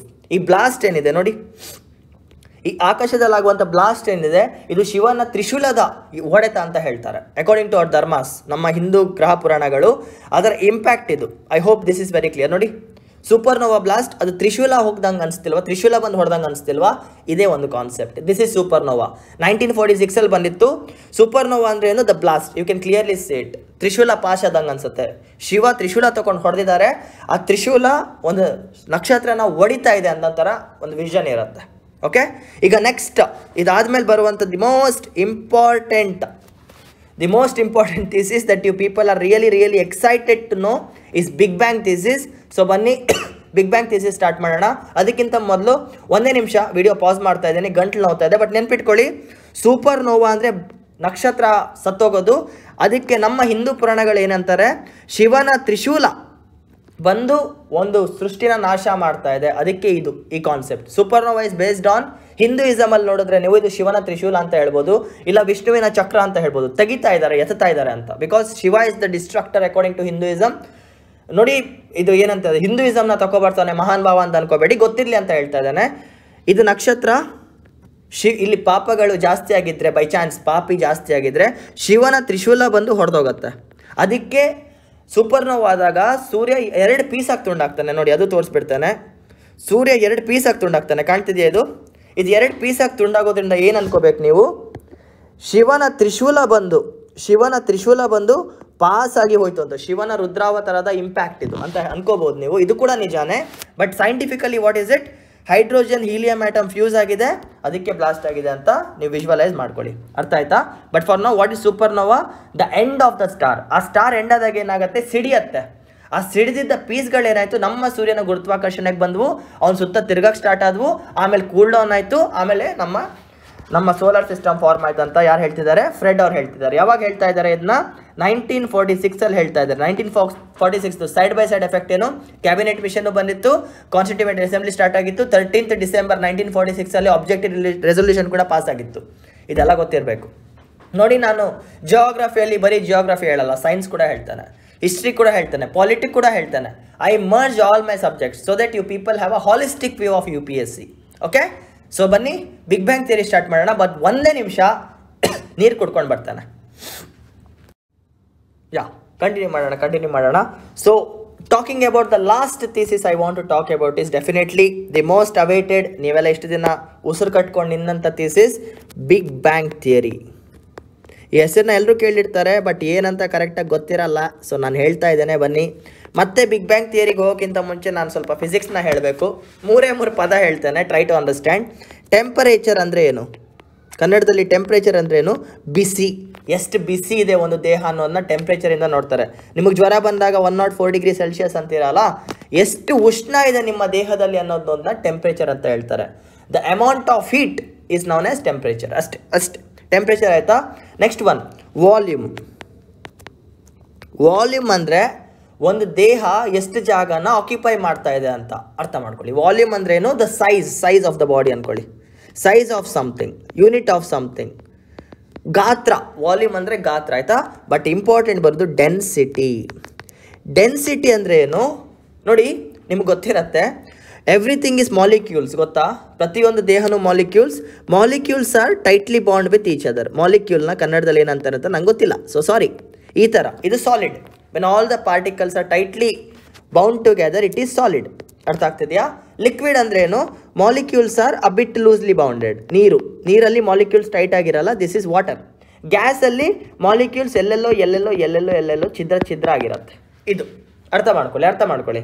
So ಇವಾಗ ಏನು ಹೇಳೋದು? ವಾಲ್ಯೂಮ್ ಅಂದರೆ ಒಂದು ಬಾಕ್ಸ್. ಇದು ನನ್ನ ಹತ್ರ ಒಂದು ಬಾಕ್ಸ್ ಇದೆ, ಇದನ್ನು ನಾನು ಬಾಕ್ಸ್ ಅಂತ ಕರಿತಾ ಇದ್ದಾನೆ. ಅರ್ಥ ಮಾಡ್ಕೊಳ್ಳಿ, ಬಾಕ್ಸ್ ಅಂತ ಕರಿತಾ ಇದ್ದಾನೆ. ಇದು 1 ಸೆಂಟಿಮೀಟರ್ ಬಾಕ್ಸ್. ಅಂದರೆ ಉದ್ದ ಕೂಡ 1 ಸೆಂಟಿಮೀಟರ್ ಇದೆ, ಎತ್ತರ ಕೂಡ 1 ಸೆಂಟಿಮೀಟರ್ ಇದೆ, ಆಮೇಲೆ ಹಿಂದ್ಗಡೆ ಕೂಡ 1 ಸೆಂಟಿಮೀಟರ್ ಇದೆ. ಇಟ್ ಈಸ್ 1 ಸೆಂಟಿಮೀಟರ್, ಪ್ಯೂರ್ದು 1 ಸೆಂಟಿಮೀಟರ್ ಬಾಕ್ಸ್ ಇದು ಅಷ್ಟೇ. ಇದು ಒಂದು ಬಾಕ್ಸ್. ಈ ಬಾಕ್ಸದು ಅಳತೆ, ಉದ್ದತೆ ಎಲ್ಲ, ಲೆಂತ್, ಬ್ರೆಡ್ತ್, ಹೈಟ್ ಅಂತ ಕರಿತೇವಲ್ಲ, ಉದ್ದ, ಆಳ, ಅಡಿ ಏನೋ ಗೊತ್ತಿಲ್ಲ ನನಗೆ, 1 ಸೆಂಟಿಮೀಟರ್ ಇದೆ. ಸೊ ಇದ್ರ ಒಳಗೆ ನಾನು, ಅರ್ಥ ಮಾಡ್ಕೊಳ್ಳಿ, ಇದು 1 ಕ್ಯೂಬಿಕ್ ಸೆಂಟಿಮೀಟರ್. ಇಬ್ಬರು ವ್ಯಕ್ತಿಗಳಿದ್ದಾರೆ. ಸ್ವಲ್ಪ ಕಾನ್ಸೆಪ್ಟ್ ಅರ್ಥ ಮಾಡ್ಕೊಳ್ಳಿ. ಒಬ್ಬ ವ್ಯಕ್ತಿ ಇದ್ದಾನೆ, ಇವನ್ ಹೈಟ್ ಬಂದುಬಿಟ್ಟು ಬರೀ 2 ಸೆಂಟಿಮೀಟ್ರು. ಎಷ್ಟು ಇವನ್ ಹೈಟ್? ಹೈಟ್ ಎಷ್ಟು? 2 ಸೆಂಟಿಮೀಟ್ರು. ಬಟ್ ಇವನ್ ತೂಕ 50 kg ಅನ್ಕೊಳ್ಳಿ. ಒಬ್ಬ ವ್ಯಕ್ತಿ ಇದ್ದಾನೆ, ಅವ್ನ height 2 metre, 20 centimetre, height 20 centimetre ಇದೆ, 50 kg ತೂಕ. ಇನ್ನೊಬ್ಬ ವ್ಯಕ್ತಿ ಇದ್ದಾನೆ, ಇವನ್ ಹೈಟು 1 ಮೀಟ್ರು, 20 ಸೆಂಟಿಮೀಟರ್ಗಿಂತ 5 times. What is 1 metre equal to 100 centimetre ಅಲ್ವಾ? ಈ ವ್ಯಕ್ತಿಗಿಂತ 5 ಪಟ್ಟು ದೊಡ್ಡವನಾಗಿದ್ದಾನೆ. ಹಿ ಈಸ್ 1 ಮೀಟರ್ ಆಯಿತಾ. ಬಟ್ ಇವನ್ ತೂಕ ಇದೆ ಅಲ್ವಾ, ಇವನು ಕೂಡ 50 kg, ಇವನ್ ತೂಕ ಕೂಡ 50 kg. ಸೊ ಇವಾಗ ಅರ್ಥ ಮಾಡ್ಕೊಳ್ಳಿ, ನಾನು ಈ ವ್ಯಕ್ತಿ ದೇಹದಿಂದ 1 ಕ್ಯೂಬ್ ಸೆಂಟಿಮೀಟರ್ ಅಷ್ಟು ಮಾಂಸನ ಕಟ್ ಮಾಡಿದ್ರೆ, 1 ಗ್ರಾಮಿನಷ್ಟು ಮಾಂಸನ ಕಟ್ ಮಾಡಿದ್ರೆ, ನಾನು ಈ ವ್ಯಕ್ತಿ ದೇಹದಿಂದ ಕೂಡ 1 ಗ್ರಾಮ್ ಅಷ್ಟು ಮಾಂಸನ ಕಟ್ ಮಾಡಿದ್ರೆ, ನೆನ್ಪಿಟ್ಕೊಳ್ಳಿ, ಈ ವ್ಯಕ್ತಿದು ಮಾಂಸ ಇದೆ ಅಲ್ವಾ, ಇದು ತುಂಬ ಚಿಕ್ಕ ಪೀಸಲ್ಲಿ ಬರುತ್ತೆ. ಯಾಕಂದರೆ 20 ಸೆಂಟಿಮೀಟರ್ ಇದ್ರೂ ಕೂಡ ಇವ್ನು ತೂಕ ಜಾಸ್ತಿ ಅಂದಮೇಲೆ ಮಾಂಸ ಕಮ್ಮಿ ತೊಗೊಂಡ್ರೆ ಸಾಕಾಗತ್ತೆ.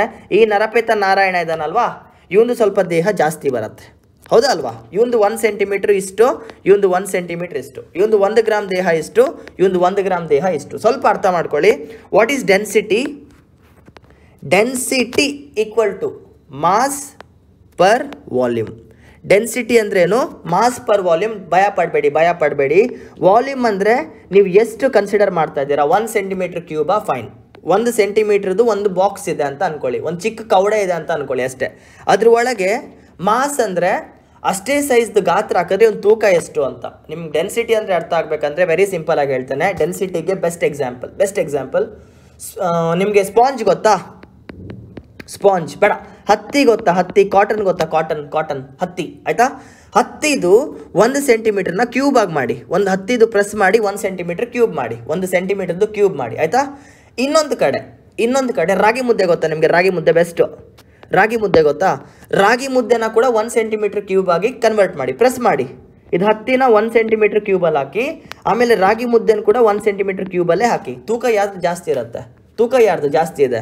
ರಾಗಿ ಮುದ್ದೆದು ಉಂಡೆದು ತೂಕ ಜಾಸ್ತಿ ಇರುತ್ತೆ ಅಲ್ವಾ ಹತ್ತಿಗಿಂತ, ಹೌದಲ್ವಾ? ಇಬ್ಬರನ್ನ ಒಂದೇ ಬಾಕ್ಸಲ್ಲಿ ಈಕ್ವಲ್ ಅಮೌಂಟಲ್ಲಿ ಹಾಕಿದ್ರೆ ಇದ್ರದ್ದು ಡೆನ್ಸಿಟಿ ಜಾಸ್ತಿ. ಡೆನ್ಸಿಟಿ ಅಂದರೆ ಕಮ್ಮಿ ಜಾಗದಲ್ಲಿ ಜಾಸ್ತಿ volume, mass.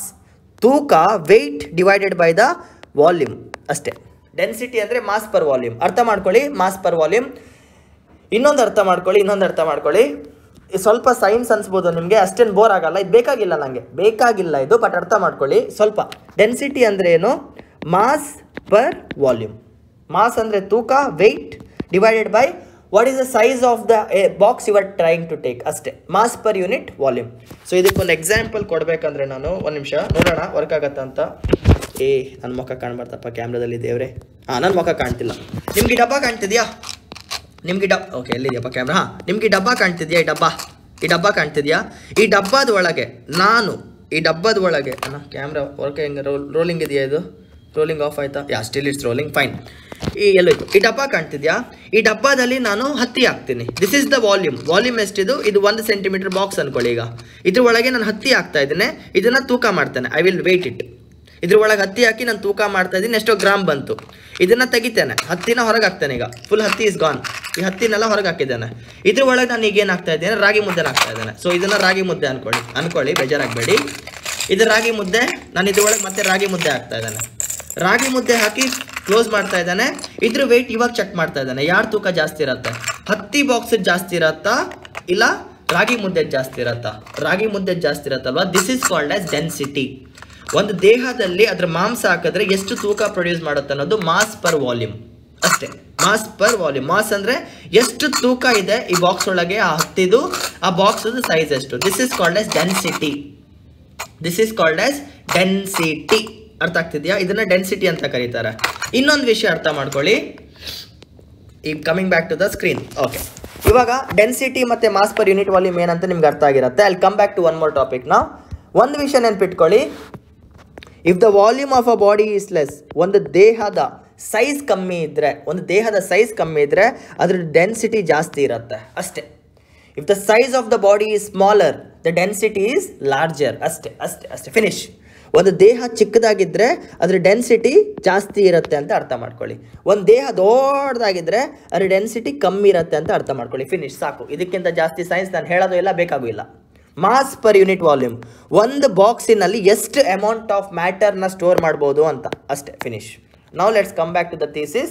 Big bang theory. ನೋಡಿ, ನಾನು ಎಕ್ಸ್ಪ್ಲೇನ್ ಮಾಡೋಕ್ಕೆ ಸ್ವಲ್ಪ ಸ್ಟ್ರಗಲ್ ಆದೆ, ಯಾಕಂದರೆ ಡೆನ್ಸಿಟಿನ ಹೆಂಗೆ ಎಕ್ಸ್ಪ್ಲೇನ್ ಮಾಡಲಿಕ್ಕೆ ಗೊತ್ತಾಗಲಿಲ್ಲ. ಅರ್ಥ ಆಗಿದೆ ಅಂತ ಅಂದ್ಕೊಳ್ತೇನೆ. ಅರ್ಥ ಆಗದಿದ್ದರೆ ಪ್ಲೀಸ್ ಯೂಟ್ಯೂಬಲ್ಲಿ ಇಂಟರ್ನೆಟ್ಗೆ ಹೋಗಿ ಕನ್ನಡದಲ್ಲಿ ಡೆನ್ಸಿಟಿನ ಏನಂತಾರೆ ಅಂತ ಸ್ವಲ್ಪ ರಿಸರ್ಚ್ ಮಾಡಿ, ಆಯಿತಾ? ಸೊ ದಟ್ ನಿಮ್ಗೆ ಆ ಪದ ಗೊತ್ತಾಗತ್ತೆ. ನಂಗೆ ದೇವರಾಣೆ ಕನ್ನಡ ಬರಲ್ಲ, because I am English medium student. ಇಷ್ಟು ಕಷ್ಟಪಡ್ತಿರೋದೇ ದೊಡ್ಡದಂತ ಅಂದ್ಕೊಳ್ಳಿ.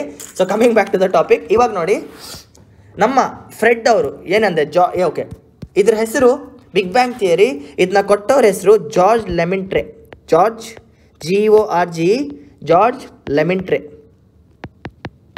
ಲೆಮಿಂಟ್ರೆ ಅಂತ ಇವ್ರ ಹೆಸರು. George Lemaitre. ಇವ್ರು ಇದನ್ನು 1931 ಕೊಡ್ತಾರೆ. In the year 1931 George Lemaitre produces big bang theory. So 1931 ಅಂದ್ಕೂಡಲೇ ನಿಮ್ಮ ತಲೆಗೆ ಏನು ಬರಬೇಕೀಗ? ತುಂಬ ವಿಷಯ ಇದೆ. ಫಸ್ಟ್ ಒನ್, ಈ ಟೈಮಲ್ಲಿ ಸಿವಿಲ್ ಡಿಸೋಬಿಡಿಯನ್ಸ್ ಮೂವ್ಮೆಂಟ್ ಆಕ್ಟಿವ್ ಆಗಿತ್ತು. ಇದನ್ನು ನಿಲ್ಸೋಕ್ಕೋಸ್ಕರ ಅವಾಗ ಇದಿದ್ದು ಜಾರ್ಜ್ ಇರ್ವಿಂಗ್, ಯಾವನೊಬ್ಬ ಇರ್ವಿಂಗ್ ಇದ್ದಲ್ಲ, viceroy of India. I don't know if is George or something. Irving ಇದ್ರು. ಇವರು ಮಹಾತ್ಮ ಗಾಂಧಿ ಜೊತೆ ಒಂದು ಬಾಂಡ್ ಸೈನ್ ಮಾಡ್ತಾರೆ. ಇದನ್ನ ಇರ್ವಿಂಗ್ ಗಾಂಧಿ ಪ್ಯಾಕ್ಟ್ ಅಂತ ಕರೀತಾರೆ. ಓಕೆ, ಇದಾದ್ಮೇಲೆ ಮಹಾತ್ಮ ಗಾಂಧಿಯವರು ರೌಂಡ್ ಟೇಬಲ್ ಕಾನ್ಫರೆನ್ಸ್ 2ನ ಎಂಜಾಯ್ ಮಾಡೋಕ್ಕೆ ಲಂಡನ್ಗೆ ಹೋಗ್ತಾರೆ. ಅದೇ ಟೈಮಲ್ಲಿ ಭಗತ್ ಸಿಂಗ್, ಸುಖದೇವ್ ಹಾಗೂ ರಾಜ್ಗುರು, ಅವರಿಗೆ ಗಲ್ಲಾಗತ್ತೆ. They will be hanged till death. ಅರ್ಥ ಆಗ್ತಿದೆಯಾ? 1931 ಇಂಪಾರ್ಟೆಂಟ್ಸ್ ಏನು? ಸಿವಿಲ್ ಡಿಸೋಬಿಡಿಯನ್ಸ್ ಮೂವ್ಮೆಂಟ್ ಆಕ್ಟಿವ್ ಆಗಿತ್ತು. ಇದು 1930 ಸ್ಟಾರ್ಟ್ ಆಗಿತ್ತು. ವರ್ಕಿಂಗ್ ಕಂಡೀಷನ್ ಇತ್ತು. Mahatma Gandhi viceroy of India Irving ಅವ್ರ ಜೊತೆ ಕೂತ್ಕೊಂಡು ಅಗ್ರಿಮೆಂಟ್ ಮಾಡ್ಕೊಳ್ತಾರೆ. ಅದು ಕೂಡ ನಡೀತಿದೆ. ರೌಂಡ್ ಟೇಬಲ್ ಕಾನ್ಫರೆನ್ಸ್ 2ನ ಮಹಾತ್ಮ ಗಾಂಧಿ ಅವರು ಅಟೆಂಡ್ ಆಗ್ತಾರೆ ಲಂಡನ್ನಲ್ಲಿ. ಅದೇ ಟೈಮಲ್ಲಿ ಭಗತ್ ಸಿಂಗ್, ಸುಖದೇವ್, ರಾಜ್ಗುರು ಅವ್ರನ್ನ ಗಲ್ಲಿಗೇರಿಸ್ತಾರೆ ಅಷ್ಟೇ. ಇದು ಅರ್ಥ ಆಗಿದ್ರೆ, ಅಂದರೆ ನಿಮ್ಗೆ ಗೊತ್ತಿರಲಿ ಅಂತ ಹೇಳ್ತಾ ಇದ್ದಾನೆ. ನಾನು ಹೇಳ್ದೆ ಅಲ್ವಾ, I will cover all the subjects ಅಂತ. ಕಮಿಂಗ್ ಬ್ಯಾಕ್, ನಿಮ್ಗೆ ಭಗತ್ ಸಿಂಗ್ ಬಗ್ಗೆ ಕ್ಲಾರಿಟಿ ಬೇಕಂದರೆ ಭಗತ್ ಸಿಂಗ್ದು ವಿಡಿಯೋ ಇದೆ ನನ್ನ ಯೂಟ್ಯೂಬ್ ಚಾನಲಲ್ಲಿ. ಮಾಡರ್ನ್ ಇಂಡಿಯನ್ ಹಿಸ್ಟ್ರಿದು ವಿಡಿಯೋ ಇದೆ, ಅಲ್ಲಿ ಹೋಗಿ ನೋಡಿ. ನಾವು come back to this topic. ಇವಾಗ ಏನಂದ್ರು, ಜಾರ್ಜ್ ಲೆಮಿಂಟ್ರೆ ಅವರು 1931 ಅವರು ಬಿಗ್ ಬ್ಯಾಂಗ್ ಥಿಯರಿನ ಪ್ರಪೋಸ್ ಮಾಡ್ತಾರೆ. ಈ ಪ್ರಪೋಸಸ್ ಬಿಗ್ ಬ್ಯಾಂಗ್ ಥಿಯರಿ. ಇದು ಏನು ಹೇಳುತ್ತೆ ಅಂದರೆ ಸ್ವಲ್ಪ ಮ್ಯಾಜಿಕಲ್. ಇದು 13.7 billion years ago. 13.7 billion years ago. Billion ಅಂದರೆ ಎಷ್ಟು ಅಂತ ನಂಗೆ ಗೊತ್ತಿಲ್ಲ, ಹುಡುಕಿ ಕ್ಯಾಲ್ಕುಲೇಟ್ರಲ್ಲಿ. ಬಿಲಿಯನ್ಗೆ ಎಷ್ಟು ಸೊನ್ನೆ ಇರುತ್ತೆ? ನಂಗೆ ಮಿಲಿಯನ್ ಗೊತ್ತು. ಮಿಲಿಯನ್ ಅಂದರೆ 10 lakh. If I am not wrong, billion ಅಂದರೆ 10 ಕೋಟಿ ಅನ್ಕೊಳ್ವಾ. ನಂಗೆ ಗ್ಯಾರಂಟಿ ಇಲ್ಲ, ಚೆಕ್ ಮಾಡಿ. 1 ಬಿಲಿಯನ್ ಅಂದರೆ ಎಷ್ಟು ವರ್ಷ ಅಂತ ಚೆಕ್ ಮಾಡಿ, ಎಷ್ಟಂತ ಚೆಕ್ ಮಾಡಿ. Coming back, 13.7 billion years ago ಒಂದು ಆಟಮ್ ಇತ್ತಂತೆ. ಕಣ ಗೊತ್ತಾ ನಿಮಗೆ? Smallest element of the universe. Atom, ಕಣ ಅಂತ ಕರೀತಾರೆ. ಆಟಮ್, ಕಣ.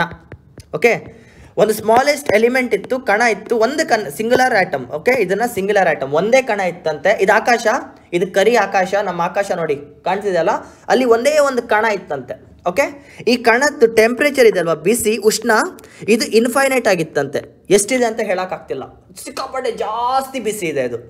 ಓಕೆ, ಇದ್ರದ್ದು ವಾಲ್ಯೂಮ್ ಇದೆ ಅಲ್ವಾ, ಇದು ತುಂಬ ಚಿಕ್ಕದಿದೆ, ವಾಲ್ಯೂಮ್ ಈಸ್ ವೆರಿ ಲೆಸ್. ಒಂದು ಕಣ ಅಂದರೆ ಇಷ್ಟೇ ಅಲ್ವಾ, ಕಾಣೋದೇ ಇಲ್ಲ. ಕಣ ನಿಮಗೆ ಕಾಣೋದು ಇಲ್ಲ ಗೊತ್ತಾ, ಕಣ ಅಂತಾರಲ್ಲ, ಯು ಕಾಂಟ್ ಸಿ ಕಣ, ಇಟ್ಸ್ ಮೈಕ್ರೋಸ್ಕೋಪಿಕ್. ಸೊ ಕಣ ಕಮ್ಮಿ ಇದೆ, ಬಟ್ ಡೆನ್ಸಿಟಿ ಇದೆ ಅಲ್ವಾ, ಮಾಸ್ ಪರ್ ಯೂನಿಟ್ ವಾಲ್ಯೂಮ್, ಇದ್ರ ಒಳಗಿರೋ ತೂಕ, ಡೆನ್ಸಿಟಿ ಇದು ಇನ್ಫೈನೈಟ್ ಆಗಿತ್ತು. ಒಂದು ಕಣ ಇನ್ಫೈನೈಟ್ ಡೆನ್ಸಿಟಿ, ಈ ಪ್ರಪಂಚದಲ್ಲಿರೋ ಎಲ್ಲ ವಸ್ತು, ಈ ಸೂರ್ಯ, ಚಂದ್ರ, ಭೂಮಿ, ಗ್ರಹಮಂಡಲ ಏನಿದೆ ಪ್ರತಿಯೊಂದು ಕೂಡ ಈ ಕಣದೊಳಗಿತ್ತಂತೆ. ಅದು ಹೇಳ್ತಾ ಇದ್ದಾರೆ, everything was completely inside this ಕಣ. ಈಗ ನಿಮ್ಮ ಸೋಫಾ, ಕುರ್ಚಿ, ಮಕ, ಗಿಕ ಏನು ಕಾಣ್ತಿದೆ ಪ್ರತಿಯೊಂದು ಒಂದು ಚಿಕ್ಕ ಕಣದೊಳಗೆ, ಇಂಥ ಒಂದು ಕಣದೊಳಗೆ ಫ್ಯೂಸ್ ಆಗಿತ್ತಂತೆ. ಕಣ ಕಾಣೋದು ಇಲ್ಲ, ಅಷ್ಟು ಚಿಕ್ಕದಾಗಿರತ್ತೆ, ಆಯ್ತಾ. ಆ್ಯಂಡ್ ಒಂದು ದಿನ ಏನಾಯಿತು, ಒಂದು ದಿನ ಏನಾಯಿತು, ಆ ಒಂದು ದಿನ ಯಾವಾಗ 13.7 billion years ago, 13.7 billion years ago ಏನಾಯಿತು, ಈ ಕಣ ಇದೆ ಅಲ್ವಾ, ಬ್ಲಾಸ್ಟ್ ಆಗೋಯ್ತಂತೆ. ಇಟ್ ಸ್ಟಾರ್ಟೆಡ್ ಬ್ಲಾಸ್ಟಿಂಗ್ ಆಫ್, ಅದು ಬ್ಲಾಸ್ಟ್ ಆಗೋಯ್ತು. ಒಂದು ನಿಮಿಷ, ಈ ಕಣ the singular atom, it was in universe, it started blasting off. ಒಂದಿನ ಬ್ಲಾಸ್ಟ್ ಆಗೋಯ್ತು. ಯಾವಾಗ ಬ್ಲಾಸ್ಟ್ ಆಯಿತು, 13.7 ಬಿಲಿಯನ್ ಇಯರ್ಸ್ ಎಗೋ. ಅರ್ಥ ಆಗ್ತಿದೆಯಾ. ಸೊ ಇದರಿಂದ ಏನಾಯಿತು, ಇದ್ರ ಒಳಗಿದ್ದಂಥ ಚಿಕ್ಕ ಡೆನ್ಸಿಟಿ ಇರುವಂಥ ಪಾರ್ಟಿಕಲ್ಸ್ ಎಕ್ಸ್ಪಾಂಡ್ ಆಗಕ್ಕೆ ಸ್ಟಾರ್ಟ್ ಆಯ್ತಂತೆ. It started expanding and starting moving forward. ಅರ್ಥ ಮಾಡ್ಕೊಳ್ಳಿ, when it expands the density increases, ಡಮಾರ್ ಡಮಾರ್ ಡಮಾರ್. ಅರ್ಥ ಆಗ್ತಿದೆಯಾ. ಆ ಚಿಕ್ಕ ಕಣ ಬ್ಲಾಸ್ಟ್ ಆಗಿದ್ರಿಂದ ಇಟ್ ಸ್ಟಾರ್ಟೆಡ್ ಎಲ್ಲ ಕಡೆ ಹರಿದೋಯ್ತು. ಇಮ್ಯಾಜಿನ್ ಆ ಬ್ಲಾಸ್ಟ್ನ ಇಮ್ಯಾಜಿನ್ ಮಾಡ್ಕೊಳ್ಳಿ, ದೊಡ್ಡ ಲೆವೆಲಲ್ಲಿ ಬ್ಲಾಸ್ಟ್ನ ಇಮ್ಯಾಜಿನ್ ಮಾಡ್ಕೊಳ್ಳಿ. ನನ್ನ ದೇಹ, ನಿಮ್ಮ ದೇಹ, ಎಲ್ಲ ನಿಮ್ಮ ಮನೆ ಗಿನ ಎಲ್ಲ ಒಂದು ಕಣದಲ್ಲಿತ್ತು. ಈ ಮಿಲ್ಕಿ ವೇ ಗ್ಯಾಲಕ್ಸಿ ಅಂತ ಏನು ಕರಿತೇವೆ, ಸೂರ್ಯ, ಚಂದ್ರ, ನಕ್ಷತ್ರ, ಎಲ್ಲ everything was there in this small ಕಣ. ಬ್ಲಾಸ್ಟ್ ಆಯಿತು. ಇದರಿಂದ ಏನಾಯಿತು, ಇಟ್ ಸ್ಪ್ರೆಡ್ ಅಕ್ರಾಸ್ ಎವ್ರಿಥಿಂಗ್, ಎಲ್ಲ ಕಡೆ ಅದ್ರ ತುಂಡಾಗಿ ಹರಿತಂತೆ. ಆಯಿತಾ. ಆಮೇಲೆ ಆಫ್ಟರ್ 3 ಲಕ್ಷ ವರ್ಷ ಆದಮೇಲೆ, ಈ ಬ್ಲಾಸ್ಟ್ ಆಗಿದ್ದು 3 ಲಕ್ಷ ವರ್ಷ ಆದಮೇಲೆ, ಇಲ್ಲಿ ನೋಡಿ 13.7 ಬಿಲಿಯನ್ ಇಯರ್ಸ್ ಎಗೋ, ಇಲ್ಲಿಂದ 3 ಲಕ್ಷ ವರ್ಷ, 3 ಲಕ್ಷ ಲೈನ್ ತೆಗಿತೇನೆ, 3 ಲಕ್ಷ ವರ್ಷಗಳಾದಮೇಲೆ ಏನಾಯ್ತಂತೆ, ಉಷ್ಣ, ಈ ಟೆಂಪ್ರೇಚರ್ ಇತ್ತಲ್ವ ಇನ್ಫೈನೈಟ್ ಆಗಿ, ಈ ಟೆಂಪ್ರೇಚರ್ ಏನಿತ್ತು ಇನ್ಫೈನೈಟ್ ಉಷ್ಣ, ಅದು 4500 ಡಿಗ್ರಿ ಕೆಲ್ವಿನ್ಗೆ ಬಂತಂತೆ. ಕಮ್ಮಿ ಆಗಿದೆ, ಟೆಂಪ್ರೇಚರ್ ಇಸ್ ಡಿಕ್ರೀಸಿಂಗ್, ಟೆಂಪ್ರೇಚರ್ ಕಮ್ಮಿ ಆಗಿ 4500 ಡಿಗ್ರಿ ಕೆಲ್ವಿನ್ಗೆ ಬಂತಂತೆ. ಇಲ್ಲಿ ಬಂದ ಮೇಲೆ ಏನಾಯಿತು, ಇದು ಫೇಸ್ 1. ಇಲ್ಲಿ ಬಂದ ಮೇಲೆ ಏನಾಯಿತು, ಉಷ್ಣ ಕಮ್ಮಿ ಆಯ್ತಲ್ವಾ. ಸೊ ನಾವು ಪಾರ್ಟಿಕಲ್ಸ್, ಇದು ಬ್ಲಾಸ್ಟ್ ಆಗಿದ್ದ ಪಾರ್ಟಿಕಲ್ಸ್ ಏನಿತ್ತು, ದೇ ಸ್ಟಾರ್ಟೆಡ್ ಮರ್ಜಿಂಗ್ ಟುಗೆದರ್, ಇದು ಈಗ ಸೇರ್ತಾ ಹೋಯ್ತಂತೆ. ಆಮೇಲೆ ಏನಾಯಿತು, ಒಂದೊಂದು ಯೂನಿವರ್ಸ್ ಬಂತಂತೆ. ಗ್ಯಾಲಕ್ಸೀಸ್ ಬಂತಂತೆ. ಗ್ಯಾಲಕ್ಸೀಸ್ ಗೊತ್ತಾ, ಮಿಲ್ಕಿ ವೇ ಗ್ಯಾಲಕ್ಸಿ. ಇದ್ರ ಒಳಗೆ ಸೂರ್ಯ ಚಂದ್ರ ಪೀಸಸ್ಗಳ ಮರ್ಜ್ ಆದವಂತೆ. ಇನ್ಸೈಡ್ ಇದನ್ನು ನೀವು ಒಂದು ಗ್ಯಾಲಕ್ಸಿ ಅಂತ ಅಂದ್ಕೊಂಡ್ರೆ, ಇದ್ರ ಒಳಗೆ ಅಲ್ಲಲ್ಲಿ ಸೂರ್ಯಗಳು ಹುಟ್ಟಿದ್ರಂತೆ. ಆ ಸೂರ್ಯಗಳಿಗೆ ಸಮ ಆಗಿ ಮಿಕ್ಕಿದ ಪಾರ್ಟಿಕಲ್ಸಲ್ಲಿ ಪ್ಲಾನೆಟ್ಸ್ ಹುಟ್ಟಂತೆ. ಆ ಪ್ಲಾನೆಟ್ಸ್ಗೆ ಸಮ ಆಗಿ ಎಲ್ಲ ಹುಡ್ತಂತೆ. ಅರ್ಥ ಆಗ್ತಿದೆಯಾ. This theory is called as big bang theory. ಒಂದೇ ಚಿಕ್ಕ ಕಣದಿಂದ ಈ ಪ್ರಪಂಚದ ಸೃಷ್ಟಿಯಾಗಿದೆ ಅಂತ ಹೇಳ್ತಾರೆ. ಇದು ಒಂದು ಕಡೆ. So what is big bang theory? From a single atom there was explosion. Infinite density ಇದ್ದಂಥ ಒಂದು ಕಣ ಬ್ಲಾಸ್ಟ್ ಆಯಿತು. ಅದರ ಒಳಗಿದ್ದಂಥ ಎಲ್ಲ ಐಟಮ್ಸ್ನ ಅದು ಹೊರಗೆ ಆಗ್ತಾ ಹೋಯಿತು. ಅದು ಎಕ್ಸ್ಪ್ಯಾಂಡ್ ಆಗಿ ಸ್ಪ್ರೆಡ್ ಆಗಿದೆ. ಆ್ಯಂಡ್ ಸೆಕೆಂಡ್ ಥಿಂಗ್, ಇದು ಒಂದು ಕಡೆ. And second thing is universe is expanding ಅಂತ ಹೇಳ್ತಾರೆ.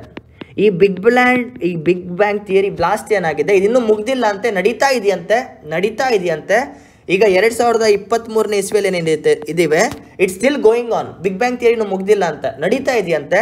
ಇದಕ್ಕೆ ಸಾಕ್ಷಿ ಏನಂದರೆ, ಒಂದು ಗ್ಯಾಲಕ್ಸಿ ಮತ್ತು ಇನ್ನೊಂದು ಗ್ಯಾಲಕ್ಸಿ ಮಧ್ಯದಲ್ಲಿರುವಂಥ ಸ್ಪೇಸ್ ಏನಿದೆ, the space between one Galaxy and other Galaxy is still expanding. ಅಂದರೆ ಇವಾಗ ಇಲ್ಲೊಂದು ಗ್ಯಾಲಕ್ಸಿ ಇದೆ, ಇವಾಗ ಇಲ್ಲೊಂದು ಗ್ಯಾಲಕ್ಸಿ ಇದೆ. ಗ್ಯಾಲಕ್ಸಿ ಅಂದರೆ ಗೊತ್ತಲ್ಲ, ದೊಡ್ಡ ಗ್ರಹ ಮಂಡಲ. ಇದ್ರ ಮಧ್ಯದಲ್ಲಿ 1 ಕಿಲೋಮೀಟರ್ ಡಿಸ್ಟೆನ್ಸ್ ಇತ್ತಂತ ಇಟ್ಕೊಳ್ಳಿ. ಪ್ರಾಕ್ಟಿಕಲ್ ಆಗಲ್ಲ, ಇಟ್ಕೊಳ್ಳಿ ಅಷ್ಟೇ. 20 ವರ್ಷ ಆದಮೇಲೆ ನೀವು ನೋಡಿದ್ರೆ ಏನಾಗ್ತಿದೆ, ಇದ್ರ ಡಿಸ್ಟೆನ್ಸ್ ಇದೆ ಅಲ್ವ ಎರಡು ಗ್ಯಾಲಕ್ಸಿ ಮಧ್ಯೆ, ಇದೀಗ 1.5 ಕಿಲೋಮೀಟರ್ ಆಗಿದೆ ಅಂತ ಹೇಳ್ತಾರೆ. ಎಕ್ಸ್ಪಾನ್ಷನ್ ಅಂದರೆ ಬ್ಲಾಸ್ಟ್ ಆದಮೇಲೆ ಎಲ್ಲ ದೇಹಗಳು ದೂರ ಹೋಗಿದೆ ಅಂತ ಏನು ಹೇಳ್ತಾ ಇದ್ದಾರೆ, ಅದಕ್ಕೆ ಪ್ರೂಫ್ ಏನು, ಒಂದು ಗ್ಯಾಲಕ್ಸಿ ಮತ್ತು ಎರಡು ಗ್ಯಾಲಕ್ಸಿ ಮಧ್ಯದಲ್ಲಿರುವಂಥ ಸ್ಪೇಸ್ ರ್ಯಾಪಿಡ್ ಆಗಿ ಇನ್ಕ್ರೀಸ್ ಆಗ್ತಿದೆ ಅಂತೆ. ಇದು ಒಂದು ರೆಫರೆನ್ಸ್ ಪಾಯಿಂಟ್, ಇದು ನೆನ್ಪಿಟ್ಕೊಳ್ಳಿ. What is the evidence for the big bang ಅಂತ ಕೇಳಿದ್ರೆ, the space, the distance between the galaxies, the distance between the two celestial bodies is expanding. Celestial ಅಂದರೆ ಆಕಾಶದಲ್ಲಿರುವಂಥ ಪ್ಲಾನೆಟ್ಸ್ ಆಗಿರ್ಬೋದು, ಸೋಲಾರ್ ಸಿಸ್ಟಮ್ ಆಗಿರ್ಬೋದು, ಏನೇ ಆಗಿರ್ಬೋದು. ಆಯಿತಾ? The space between the 2 galaxies expanding ಅಂತ ಹೇಳ್ತಾರೆ. Second one is cosmic microwave background. ಏನಂತ ಹೇಳ್ತಾರೆ? Microwave background. The second proof is cosmic microwave background. ಇದರ ಅರ್ಥ ಏನು ಗೊತ್ತಾ? ಒಬ್ಬ ಸೈಂಟಿಸ್ಟ್ಗಳು ಅವ್ರ ಬಿಲ್ಡಿಂಗ್ ಮೇಲೆ ಒಂದು ಆಕಾಶ ಬುಟ್ಟಿ ಇಟ್ರಂತೆ. ಆನ್ ದ ಸಮಥಿಂಗ್, ಒಂದು ಆಕಾಶ ಬುಟ್ಟಿ ಗೊತ್ತಾ ನಿಮಗೆ? ಸ್ಯಾಟಲೈಟ್ನ ಇಟ್ರಂತೆ. ಆಯಿತಾ? ಈ ಸ್ಯಾಟಲೈಟ್ ಏನು ಮಾಡ್ತು? ಆಕಾಶದಲ್ಲಿದ್ದಂಥ ಒಂದು ವೇವ್ನ ತಂದು ಅಟ್ರಾಕ್ಟ್ ಮಾಡ್ಕೊಳ್ತಂತೆ. It captured something from the space. ಏನೋ ಒಂದು ರೇಡಿಯೇಷನ್ನ ಈ ಸ್ಯಾಟಲೈಟ್ ಕ್ಯಾಪ್ಚರ್ ಮಾಡ್ತಂತೆ. ಈ ಸ್ಯಾಟಲೈಟ್ ಹೆಸರೇನೋ ಕಾಸ್ಮಿಕ್ ಮೈಕ್ರೋವೇವ್ ಅಂತ. It is use to capture the heat radiations. ಇದು ಬಿಸಿನ ಕ್ಯಾಪ್ಚರ್ ಮಾಡುತ್ತೆ. It captured a heat radiation. ಆಯಿತಾ? ಅವ್ರು ಏನು ಹೇಳ್ತಾ ಇದ್ದಾರೆ? ಈ ಹೀಟ್ ರೇಡಿಯೇಷನ್ ಏನಿದೆ ಇದು 13.7 billion years ago big bang ಆದಾಗ ಸೃಷ್ಟಿಯಾಗಿತ್ತಂತೆ. ಇವ್ರು ಹಿಡ್ಕೊಂಡಂಥ ಹೀಟ್ ರೇಡಿಯೇಷನ್ ಏನಿದೆ ಇದು 13.7 ಇಯರ್ಸ್ ಎಗೋ ಬಿಗ್ ಬ್ಯಾಂಗ್ ಆದಾಗ ಒಂದು ರೇಡಿಯೇಷನ್ ಕ್ರಿಯೇಟ್ ಆಗಿತ್ತಂತೆ. ಅದನ್ನ ಕ್ಯಾಪ್ಚರ್ ಮಾಡ್ತಂತೆ. ಇವ್ರು ಕ್ಯಾಪ್ಚರ್ ಮಾಡಿದಾಗ ಅದರ ಟೆಂಪ್ರೇಚರು ಸ್ವಲ್ಪ ಕಮ್ಮಿ ಇತ್ತಂತೆ. Temperature was comparatively very very less of the radiation. But ಆ ರೇಡಿಯೇಷನ್ ಅವ್ರು ಟ್ರೇಸ್ ಮಾಡಿದಾಗ when they started tracing the radiation ಅವ್ರಿಗೆ ಗೊತ್ತಾಗ್ತಾ ಹೋಯ್ತಂತೆ ಅದ್ರ ಟೆಂಪ್ರೇಚರ್ ಇನ್ನೂ ಕಮ್ಮಿ ಆಗ್ತಿದೆ ಅಂತೆ. ಯಾವುದೋ ಒಂದು ರೇಡಿಯೇಷನ್ ಅವ್ರ ಪುಣ್ಯಕ್ಕೆ ಸಿಕ್ಕಿದೆ. ಎಲ್ಲಿಗೆ? ಕಾಸ್ಮಿಕ್ ಮೈಕ್ರೋವೇವ್ ಬ್ಯಾಕ್ಗ್ರೌಂಡ್ ಅವರಿಗೆ. ದಟ್ ಈಸ್ CMB ಅಂತ ಕರೀತಾರೆ, ಕಾಸ್ಮಿಕ್ ಮೈಕ್ರೋವೇವ್ ಬ್ಯಾಕ್ಗ್ರೌಂಡ್. ಒಂದು ರೇಡಿಯೇಷನ್ ಸಿಕ್ಕಿದೆ. ರೇಡಿಯೇಷನ್ ಅಂದರೆ ಏನೋ ಒಂದು ವೇವ್ ಸಿಕ್ಕಿದೆ. ಅದ್ರ ಟೆಂಪ್ರೇಚರ್ ರ್ಯಾಪಿಡ್ ಆಗಿ ಕಮ್ಮಿ ಆಗೋದು ಗೊತ್ತಾಗ್ತಿದೆ ಅಂತೆ ಅವರಿಗೆ. ಸೊ ಅವ್ರು ಏನು ಮಾಡಿದ್ದಾರೆ? ಒಂದು ಗ್ರಾಫ್ನ ಪ್ಲಾಟ್ ಮಾಡಿ, ಓಕೆ ಫಸ್ಟ್ ಟೈಮ್ ಸಿಕ್ಕಿದಾಗ ಟೆಂಪ್ರೇಚರ್ ಇಷ್ಟಿತ್ತು, ಇದು ಟೆಂಪ್ರೇಚರು, ಇದು ಟೈಮ್ ಅಂತ ಇಟ್ಕೊಳ್ಳಿ, ವರ್ಷಗಳು, ಇದು 13.7 ಬಿಲಿಯನ್ ಇಯರ್ಸ್ ಎಗೋ, ಇದು 2023 ಅಂತ ಇಟ್ಕೊಳ್ಳಿ. ಇವ್ರಿಗೆ ಸಿಕ್ಕಿದ್ದು 2 ಪಾಯಿಂಟ್ ಮಧ್ಯದಲ್ಲಿರುವಂಥ ಉಷ್ಣದ ಡ್ರಾಪ್ನ ಚೆಕ್ ಮಾಡಿದ್ದಾರೆ. The drop in temperature T1 and T2 ಮಧ್ಯೆ. And they started making analysis.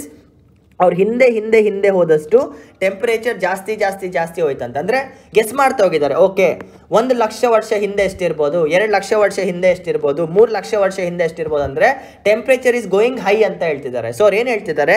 Initially the radiation was having excellent temperature. ಆ ರೇಡಿಯೇಷನ್ಗೆ ಸಿಕ್ಕಾಪಟ್ಟೆ ಜಾಸ್ತಿ ಉಷ್ಣ ಇತ್ತು, ಈಗ ಕಮ್ಮಿ ಆಗಿದೆ ಅಂತ ಹೇಳ್ತಿದ್ದಾರೆ. ಆ್ಯಂಡ್ ನೀವು ಹೇಳ್ಬೋದು ಜಾರ್ಜ್ ಅವ್ರದ್ದು ಕೂಡ ಸೇಮ್ ಥೀಸಿಸ್ ಅಲ್ವಾ? Initially the temperature was extremely high, ಇವಾಗ ಅದು 4700 ಡಿಗ್ರಿ ಕೆಲ್ವಿನ್ಗೆ ಬಂದಿದೆ. ಅದಕ್ಕೆ ಅಲ್ಲಿದ್ದಂಥ ಪಾರ್ಟಿಕಲ್ಸ್ ಎಲ್ಲ ಕಂಬೈನ್ ಆಗ್ತಿದೆ ಅಂತ ಅವ್ರು ಕೊಟ್ಟಿದ್ದು proof. And second thing, blast ಆಗಿದ್ರಿಂದ ಎಕ್ಸ್ಪಾನ್ಷನ್ ಆಗಿದೆ ಅಂತ ಹೇಳಿದ್ರು. ಇದಕ್ಕೆ ಸಾಕ್ಷಿಯನ್ನು ಒಂದು ಗ್ಯಾಲಕ್ಸಿ ಮತ್ತು ಇನ್ನೊಂದು ಗ್ಯಾಲಕ್ಸಿ ಮಧ್ಯದಲ್ಲಿರುವಂಥ ಸ್ಪೇಸ್ ಬಗ್ಗೆ ಹೇಳ್ತಾ ಇದ್ದಾರೆ. ಸೊ ಬಿಗ್ ಬ್ಯಾಂಗ್ ಥಿಯರಿ ಅರ್ಥ ಆಯ್ತಾ? Very simple. One atom got blasted into pieces. ನಾವು the satellites have form, this galaxies have formed. ಅದು ಫಾರ್ಮ್ ಆಗಿದೆ, ಇದು ಫಾರ್ಮ್ ಆಗಿದೆ, ಎಲ್ಲ ಫಾರ್ಮ್ ಆಗಿದೆ, ಹೆಂಗೆ ಬೇಕೋ ಹಂಗೆ ಫಾರ್ಮ್ ಆಗಿದೆ ಅಂತ ಹೇಳ್ತಾರೆ. And this is accepted because 2 theories ಇದಕ್ಕೆ ಸಪೋರ್ಟ್ ಮಾಡುತ್ತೆ. One is cosmic microwave background. ಆಕಾಶದಲ್ಲಿ ಬಂದಂಥ ರೇಡಿಯೇಷನ್ನ ಟ್ರೇಸ್ ಮಾಡಿದಾಗ ಅದು ಟೆಂಪ್ರೇಚರ್ ಕಮ್ಮಿ ಆಗ್ತಾ ಇದೆ. ಅದನ್ನು ಜಡ್ಜ್ ಮಾಡಿ ಗೆಸ್ ಹೊಡೆದಾಗ ಹಿಂದ್ಗಡೆ ಟೆಂಪ್ರೇಚರ್ ಜಾಸ್ತಿ ಇತ್ತು ಅಂತ ಹೇಳ್ತಿದ್ದಾರೆ. That is what he told. ಒಂದು ಕಣದ ಟೆಂಪ್ರೇಚರ್ ಇನ್ಫೈನೈಟ್ ಆಗಿತ್ತು, ಅದಕ್ಕೆ ಕಮ್ಮಿ ಆಗ್ತಾ ಇದೆ ಅಂತ. ಆ್ಯಂಡ್ ಗ್ಯಾಲಕ್ಸಿ, ಆಕಾಶದಲ್ಲಿರುವಂಥ 2 ದೇಹಗಳು ದೂರ ಹೋಗ್ತಿದೆ. ಸೊ ಎಕ್ಸ್ಪಾನ್ಷನ್ ಕೂಡ ಇದೆ ಅಂತ ಹೇಳ್ತಿದ್ದಾರೆ. ಇದು ಸೈಂಟಿಫಿಕ್ ಆಗಿ. So this is what big bang theory. ನಾವು I tell it in one more format. ನೋಡಿ, ಹೇಳಬೇಕಂತ ಹೇಳ್ತಿಲ್ಲ, ಬಟ್ ಇದು ನಿಮಗೆ ಗೊತ್ತಿರಲಿ. ಓಕೆ, ಕರೆಕ್ಟಾಗಿ ಕೇಳಿಸ್ಕೊಳ್ಳಿ. ನಿಮಗೆ ನಮ್ಮ ಧರ್ಮ ಗೊತ್ತಿದೆಲ್ಲ, ಭಗವದ್ಗೀತೆ. ನಾನು ನೋಡಿ ಯಾವ ದೇವ್ರನ್ನೂ ಅಷ್ಟು ನಂಬಲ್ಲ, just I am Krishna follower ಹೇಳ್ತಾ ಇದ್ದಾನೆ. ಭಗವದ್ಗೀತೆ ವೇದಗಳೇನಿದೆ, ಅವರ ವೇದಾಸ್, ಹಿಂದೂ ಆಗಿರಲಿ, ಮುಸ್ಲಿಂ ಆಗಿರಲಿ, ಕ್ರಿಶ್ಚಿಯನ್ ಆಗಿರಲಿ, ಕೇಳಿ ಇದನ್ನ, ಸೊ ದಟ್ ನಿಮ್ಗೆ ನೆನಪಿರುತ್ತೆ. ವೇದಗಳು ಭಗವದ್ಗೀತೆ ಏನು ಹೇಳುತ್ತೆ ಅಂದರೆ, ಈ ಜಗತ್ ಸೃಷ್ಟಿಗೆ ದೇವ್ರ ಕಾರಣ ಅಂತ ಹೇಳ್ತಾರೆ. I am talking about Hinduism ಪರ್ಸ್ಪೆಕ್ಟಿವಲ್ಲಿ ಹೇಳ್ತಾನೆ. ಈ ಜಗತ್ ಸೃಷ್ಟಿಗೆ ದೇವರು ಕಾರಣ ಅಂತಾರೆ. And the supreme god is Vishnu ಅಂತ ಹೇಳ್ತಾರೆ. ದೇವರಲ್ಲಿ ಎಲ್ಲರಿಗಿಂತ ಶ್ರೇಷ್ಠ ದೇವ್ರು ಯಾರು? ಎಲ್ಲದಕ್ಕಿಂತ ನಮ್ಮಪ್ಪ, boss of all the god is Vishnu. Vishnu ಅವರು ಮಲಗಿದಾರಂತೆ. Okay, Vishnu is sleeping. Vishnu ಅವರು ಉಸಿರು ಬಿಡಬೇಕಾದ್ರೆ, ರಿಮೆಂಬರ್, ರೆಸ್ಪಿರೇಷನಲ್ಲಿ 2 ಇರುತ್ತೆ, ಅರ್ಥ ಮಾಡ್ಕೊಳ್ಳಿ. One is called as inhaling. Inhale ಅಂದರೆ ಆಕ್ಸಿಜನ್ನ ನೀವು ಒಳಗೆ ತಗೊಳ್ತೀರಾ. One is called S exhaling ಅಂದರೆ ಕಾರ್ಬನ್ ಡೈಆಕ್ಸೈಡ್ನ ನೀವು ಹೊರಗೆ ಬಿಡ್ತೀರಾ. ನೆನ್ಪಿಟ್ಕೊಳ್ಳಿ, inhale and exhale forms respiration. ಈ ಥಿಯರಿ ಗೊತ್ತಿದೆ ನಿಮಗೆ, ಈ ಥಿಯರಿ ನಿಮ್ಗೆ ಗೊತ್ತಿರಬೇಕು. ಸೊ ನಮ್ಮ ಪುರಾಣಗಳು ಏನು ಹೇಳುತ್ತೆ? ವಿಷ್ಣು ಅವರು ಉಸಿರನ್ನ ಬಿಟ್ಟಾಗ when he leaves the respiration outside. Okay, ಇದು ವಿಷ್ಣುವ್ರದ್ದು ಮೂಗ್ ಅಂತ ಇಟ್ಕೊಳ್ಳಿ. ಇವರು ಉಸಿರನ್ನ ಹೊರಗೆ ಬಿಟ್ಟಾಗ ಅವರ ದೇಹದಿಂದ ಸಮಸ್ತ ಯೂನಿವರ್ಸ್ ಬರುತ್ತೆ ಅಂತೆ. ಅರ್ಥ ಮಾಡ್ಕೊಳ್ಳಿ, ಇವ್ರು ಉಸಿರನ್ನ ಬಿಟ್ಟಾಗ ಅವರ ದೇಹದಿಂದ ಸಮಸ್ತ ಭೂಮಂಡಲ ಆಗಲಿ ಈ ಸೃಷ್ಟಿ ಜಗತ್ ಸೃಷ್ಟಿ ಹೊರಗೆ ಬರುತ್ತೆ ಅಂತೆ. Is it not matching with the big bang theory? Big bang theory ಏನು ಹೇಳುತ್ತೆ? ಒಂದು ಕಣದಿಂದ ಎಲ್ಲದು ಬಿಗ್ ಬ್ಯಾಂಗ್ ಥಿಯರಿ ಏನು ಹೇಳುತ್ತೆ? ಒಂದು ಕಣದಿಂದ, ಎಲ್ಲಪ್ಪ ಕಣ ತೋರಿಸ್ತೇನಾ, ಒಂದು ಕಣದಿಂದ ಇಷ್ಟು ಜಗತ್ ಸೃಷ್ಟಿ ಕಾರಣ ಆಯ್ತು ಅಂತ ಹೇಳ್ತಿದ್ದಾರೆ. ಭಗವದ್ಗೀತೆಯಲ್ಲಿ ಏನು ಹೇಳ್ತಿದ್ದಾರೆ ವೇದಗಳಲ್ಲಿ? ವಿಷ್ಣು ಅವರ ಉಸಿರಿನಿಂದ ಈ ಪ್ರಪಂಚ ಸೃಷ್ಟಿ ಆಯ್ತಂತೆ.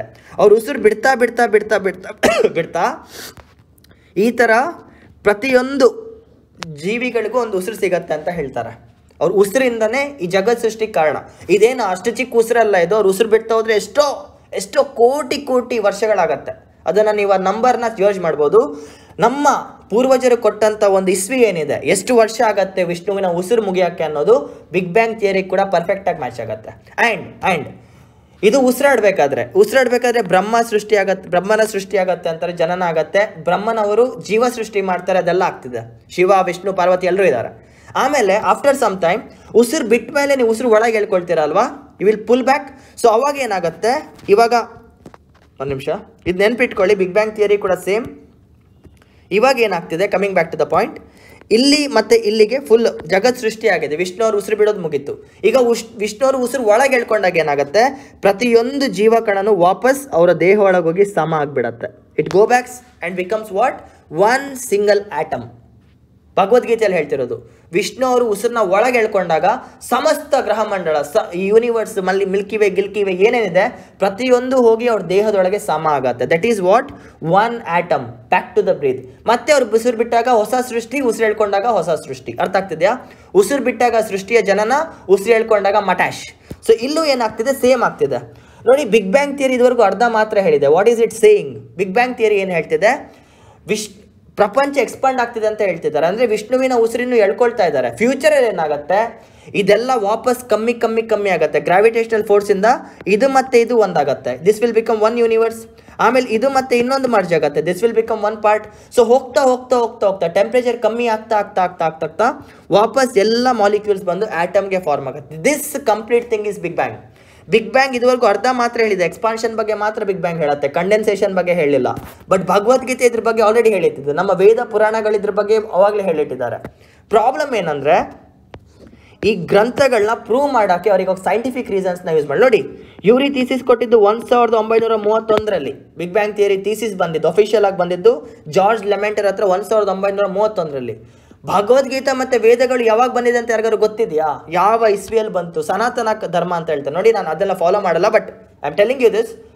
ಯಾವಾಗ ಬಂತಂತ ಯಾರಿಗೂ ಹೇಳೋಕ್ಕಾಗ್ತಿಲ್ಲ. ಭಗವದ್ಗೀತೆ ಆಗಿರಲಿ, ಶಿವ ಆಗಲಿ, ವಿಷ್ಣು ಆಗಲಿ, ಪಾರ್ವತಿ ಆಗಲಿ ಎಷ್ಟು ವರ್ಷ ಹಿಂದೆ ಹುಟ್ಟಿದ್ರು, ಏನಾಗಿತ್ತು, ವೇದಗಳ ಉದ್ಭವ ಎಲ್ಲಾಗಿತ್ತು. ವೇದಗಳ ಉದ್ಭವ ಯಾವಾಗ ಆಗುತ್ತೆ? ಕೂರ್ಮ ಅವತಾರನ ಮತ್ಸ್ಯ ಅವತಾರ, ಅಲ್ಲಿಂದ ಸ್ಟಾರ್ಟ್ ಆಗುತ್ತೆ. ಮತ್ಸ್ಯ ಅವತಾರದಿಂದ ಸ್ಟಾರ್ಟ್ ಆಗುತ್ತೆ. ವೇದಗಳ ಉತ್ಪನ್ನ ಮತ್ಸ್ಯ ಅವತಾರ, ಮೊದಲನೇ ವಿಷ್ಣುವಿನ ಅವತಾರಲ್ಲಿ ಸ್ಟಾರ್ಟ್ ಆಗುತ್ತೆ. ಯಾವಾಗ ಬಂತಂತ ಯಾರಿಗೂ ಗೊತ್ತಿಲ್ಲ ಎಕ್ಸಾಕ್ಟ್ ಡೇಟ್ಸ್. ಇಮ್ಯಾಜಿನ್ ಮಾಡ್ಕೊಳ್ಳಿ, ನಮ್ಮ ಪೂರ್ವಜರ ತಲೆ ಎಷ್ಟು ಫಾಸ್ಟ್ ಆಗಿತ್ತಂತ. ಬಿಗ್ ಬ್ಯಾಂಗ್ ಥಿಯರಿ ಕೊಡೋಕ್ಕೆ ಅಡ್ವಾನ್ಸ್ಡ್ ಸೈನ್ಸ್ಗೆ 1931 ಇಸ್ವಿ ಆಗಿದೆ. ಬಟ್ ನಮ್ಮ ಪೂರ್ವಜರಿಂದ ಮೊದಲು ಹೇಳಿದ್ರು, ವಿಷ್ಣು ಉಸಿರು ಬಿಟ್ಟಾಗಲೇ ಸೃಷ್ಟಿ ಜನನ ಒಂದೇ, ಸಿಂಗಲ್ ಬರ್ತ್ ಸಿಂಗಲ್ ಡೆತ್ ಅಂತ ಹೇಳ್ತಾರೆ. ವಿಷ್ಣು ಇಸ್ ಆದಿ, ನೋ ಅಂತ್ಯ. ವಿಷ್ಣುಗೆ ಅಂತ್ಯನೂ ಇಲ್ಲ, ಆದಿನೂ ಇಲ್ಲ. ಅದೇ ಥರ ಶಿವ ಬರ್ತಾರೆ ಕಾನ್ಸೆಪ್ಟಲ್ಲಿ. ಶಿವ ಅವ್ರಿಗೆ ಕೂಡ ಆದಿನೂ ಇಲ್ಲ, ಅಂತ್ಯನೂ ಇಲ್ಲ. ಆದಿ ಮತ್ತು ಅಂತ್ಯ ಇಲ್ದಿರುವಂಥ ಎರಡು ದೇವರುಗಳು ಯಾರು? ವಿಷ್ಣು ಮತ್ತು ಶಿವ. ಮಧ್ಯದಲ್ಲಿ ಬ್ರಹ್ಮ ಬರ್ತಾರೆ, ಇವ್ರು ತೀರೋಗ್ತಾರೆ. ಪ್ರತಿ 100 ವರ್ಷಕ್ಕೆ ಬ್ರಹ್ಮನ 100 ವರ್ಷಕ್ಕೆ ಸತ್ತೋಗ್ತಿರ್ತಾರೆ. ಬಟ್ ನೀವೊಂದು ವಿಷಯ ಅರ್ಥ ಮಾಡ್ಕೊಳ್ಳಿ, ಈ ಬಿಗ್ ಬ್ಯಾಂಗ್ ಥಿಯರಿನ ನಮ್ಮವರು ಭಗವದ್ಗೀತೆಯಲ್ಲಿ ಎಷ್ಟು ಮುಂದೆ ಕೊಟ್ಟಿದ್ದಾರೆ. ನಮಗೆ ಕೆಲವೊಂದ್ಸಲ ಅನ್ಸುತ್ತೆ ಈ ಬಿಗ್ ಬ್ಯಾಂಗ್ ಥಿಯರಿದು ಸೋರ್ಸ್ ಏನಿದೆ, ಜಾರ್ಜ್ ಲೆಮೆಂಟ್ ಅವರಿಗೆ ಅವ್ರು ಭಗವದ್ಗೀತೆಯಿಂದ ಸಿಕ್ಕಿರ್ಬೋದೇನೋ ಅಂತ. ಭಗವದ್ಗೀತೆ ಕೂಡ ಸೇಮ್, ಇದು ಕೂಡ ಸೇಮ್. ಇವಾಗ ಪ್ರೂಫ್ ನೋಡಿ, ಇದು ಬಿಗ್ ಬ್ಯಾಂಗ್ ಥಿಯರಿ ಕಾಣ್ತಿದ್ಯಾ? ಒಂದು ಪಾಯಿಂಟಿಂದ ದೇಹದ ಸೃಷ್ಟಿ. ಇವಾಗ ನೋಡಿ, ಭಗವದ್ಗೀತೆ ಯೂನಿವರ್ಸ್ ಫಾರ್ಮೇಷನ್ ಇದ್ರೆ, ಬೈ ಚಾನ್ಸ್ ಇದ್ರೆ ನಿಮ್ಮ ಅದೃಷ್ಟ ತೋರಿಸ್ಬಿಡ್ತಾನೆ. ಭಗವದ್ಗೀತೆ ಯೂನಿವರ್ಸ್ ಫಾರ್ಮೇಷನ್ ಇವ್ರದ್ದು ಕೂಡ ಸೇಮ್. ಇಲ್ಲಿ ನೋಡಿ, ಕಾಣ್ತಿದ್ಯಾ? ವಿಷ್ಣುವಿಂದನೇ ಸೃಷ್ಟಿಯಾಗತ್ತೆ ಅಂತ ಹೇಳ್ತಾರೆ ನೋಡಿ. ವಿಷ್ಣು ಅವ್ರು ಉಸಿರು ಬಿಡಬೇಕಾದ್ರೆ, ವಿಷ್ಣು ಸೆಂಟ್ರಲ್ ಇದ್ದಾರೆ, ಅವ್ರು ಉಸಿರು ಬಿಡಬೇಕಾದ್ರೆ ಸೃಷ್ಟಿ ಆಗ್ತಿದೆ. ಈ ಡಯಾಗ್ರಾಮ್ಗೂ ಆ ಡಯಾಗ್ರಾಮ್ಗೂ ಜಾಸ್ತಿ ವ್ಯತ್ಯಾಸ ಇಲ್ಲ ಅಲ್ವಾ? ಸೊ ನಮ್ಮ ಪೂರ್ವಜರು ಆಲ್ರೆಡಿ ಪ್ರತಿಯೊಂದನ್ನು ಕೂಡ ಪ್ರೂವ್ ಮಾಡಿ, ಡಾಕ್ಯುಮೆಂಟ್ ಮಾಡಿ ಇಟ್ಟೋಗಿದ್ದಾರೆ. But the problem is we are not studying. ಅದಕ್ಕೆ ನಾನು ಹೇಳೋದು, ನನ್ನ ಕಂಟೆಂಟ್ ಎಲ್ಲ ಹೋಲ್ಸೇಲ್ ಆಗಿರುತ್ತೆ. In case if they ask, God is the reason? Yes, God is the reason. But problem ಏನಂದರೆ, ವಿಷ್ಣು ಕಾಣಲ್ಲ ನಮಗೆ. ಅವ್ರನ್ನ ನೋಡೋ ಅಷ್ಟೆಲ್ಲ ನಾವು ಬೆಳೆದಿಲ್ಲ, ಅದಕ್ಕೆ ವಿಷ್ಣು ಅವ್ರು ಕಾಣಲ್ಲ. ಬಟ್ ಈ ಸಮಸ್ತ ಸೃಷ್ಟಿಗೆ ಇದು ಕೂಡ ಸಾಕ್ಷಿನೇ, ಬಿಗ್ ಬ್ಯಾಂಗ್ ಥಿಯರಿ ಕೂಡ ಸಾಕ್ಷಿನೇ. Big bang itself is the proof that Vishnu exist. ಭಗವದ್ಗೀತೆಗೆ ಸಾಕ್ಷಿ ಎಲ್ಲಿ ಅಂತ ಕೇಳಿದ್ರೆ ಬಿಗ್ ಬ್ಯಾಂಗ್ ಥಿಯರಿನೇ ನಾವು ತೋರಿಸ್ಬೋದು. ಅವ್ರು ಹೇಳಿದ್ದು ಭಗವದ್ಗೀತೆಯಲ್ಲಿ ಬರೆದಿರೋದು ಎರಡೂ ಒಂದೇ.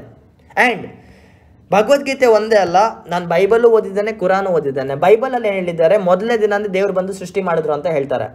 First day the god created earth, he felt good. Next day created human sky, ಅದೆಲ್ಲ ಹೇಳ್ತಾರೆ. ಒಂದೊಂದು ದಿನ creation.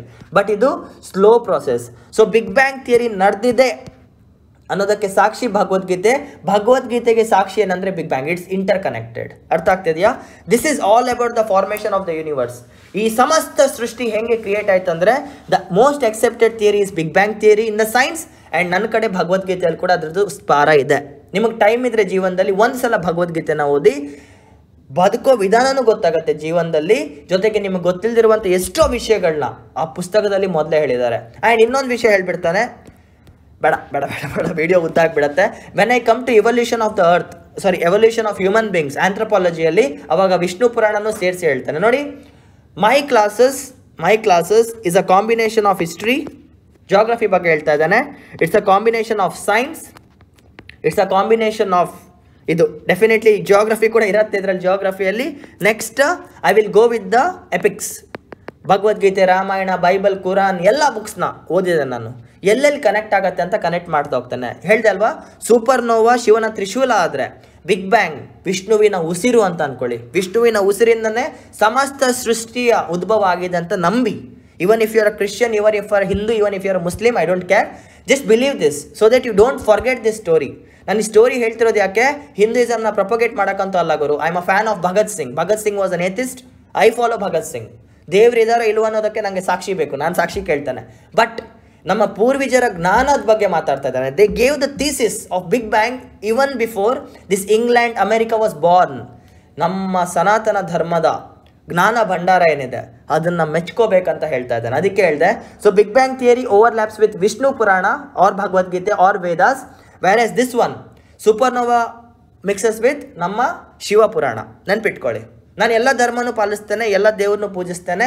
So don't think that Pavan sir ಸಡನ್ನಾಗಿ ವಿಡಿಯೋಸಲ್ಲಿ ಹಿಂದೂಯಿಸಮ್ ಪ್ರೊಪಗೇಟ್ ಮಾಡ್ತಾರಂತ. ನೋ, ಇದು ಅರ್ಥ ಆಗಬೇಕಂದ್ರೆ ಅದನ್ನು ಹೇಳಿದೆ, ನೆನಪಿರತ್ತೆ. ನೆಕ್ಸ್ಟ್ ಟೈಮ್ ಬಿಗ್ ಬ್ಯಾಂಗ್ ಅಂದರೆ ಒಬ್ರಿಗೆ ಶಿವ ನೆನಪಾಗಬೇಕು, ನಾನು ಸೂಪರ್ನೋವಾ ಅಂದರೆ ನಿಮಗೆ ಶಿವ ನೆನಪಾಗಬೇಕು. ಶಿವ ಆ್ಯಂಡ್ ವಿಷ್ಣು ನಿಮಗೆ ನೆನಪಾಗಬೇಕು. So this completes this 4 videos, class 2, 3 and 4 completes the formation of universe. ಹೆಂಗೆ ಸೃಷ್ಟಿ ಆಯ್ತು ಅಂತ ಮುಗ್ದಿದೆ. ಈಗ ಒಂದೊಂದು ಯೂನಿವರ್ಸಲ್ಲಿ ಏನೇನಿದೆ ಅಂತ ಓದ್ತಾ ಹೋಗಬೇಕು. ಅದನ್ನು ನೆಕ್ಸ್ಟ್ ವಿಡಿಯೋನ ಸ್ಟಾರ್ಟ್ ಮಾಡ್ತಾನೆ. ಸೊ ಬಿಗ್ ಬ್ಯಾಂಗ್ ಅಂದರೆ ಏನು, ನಮ್ಮ ವಿಷ್ಣು, ಹಾಗೂ ಸೂಪರ್ನೋವಾ ಅಂದ್ರೆ ಏನು, ನಮ್ಮ ಶಿವ. ಆ್ಯಂಡ್ ಫಸ್ಟ್ ಬಂತಲ್ಲ ಮೋನೋಯಿಸ್ಟಿಕ್ ಥಿಯರೀಸ್, ಅದೆಲ್ಲ ಫೇಲ್. ಅದಕ್ಕೆ ನನಗೆ ಎಲ್ಲೂ ಪ್ರೂಫ್ ಸಿಕ್ಕಿಲ್ಲ. ಬಟ್ ಇದೆರಡಕ್ಕೆ ಎಪಿಕ್ಸಲ್ಲಿ ಪ್ರೂಫ್ ಇದೆ, ಅದಕ್ಕೆ ಹೇಳಿದ್ದಾನೆ. ಓಕೆ, ಸೊ ಮತ್ತೆ ಸಿಗುವ ಜಿಯೋಗ್ರಫಿಯಲ್ಲಿ. ಇನ್ಮೇಲೆ ಜಿಯೋಗ್ರಫಿ ತುಂಬ ಇಂಟ್ರೆಸ್ಟಿಂಗ್ ಆಗ್ತಾ ಹೋಗುತ್ತೆ. ಸೊ ಗುಡ್ ಲಕ್, ಜೈ.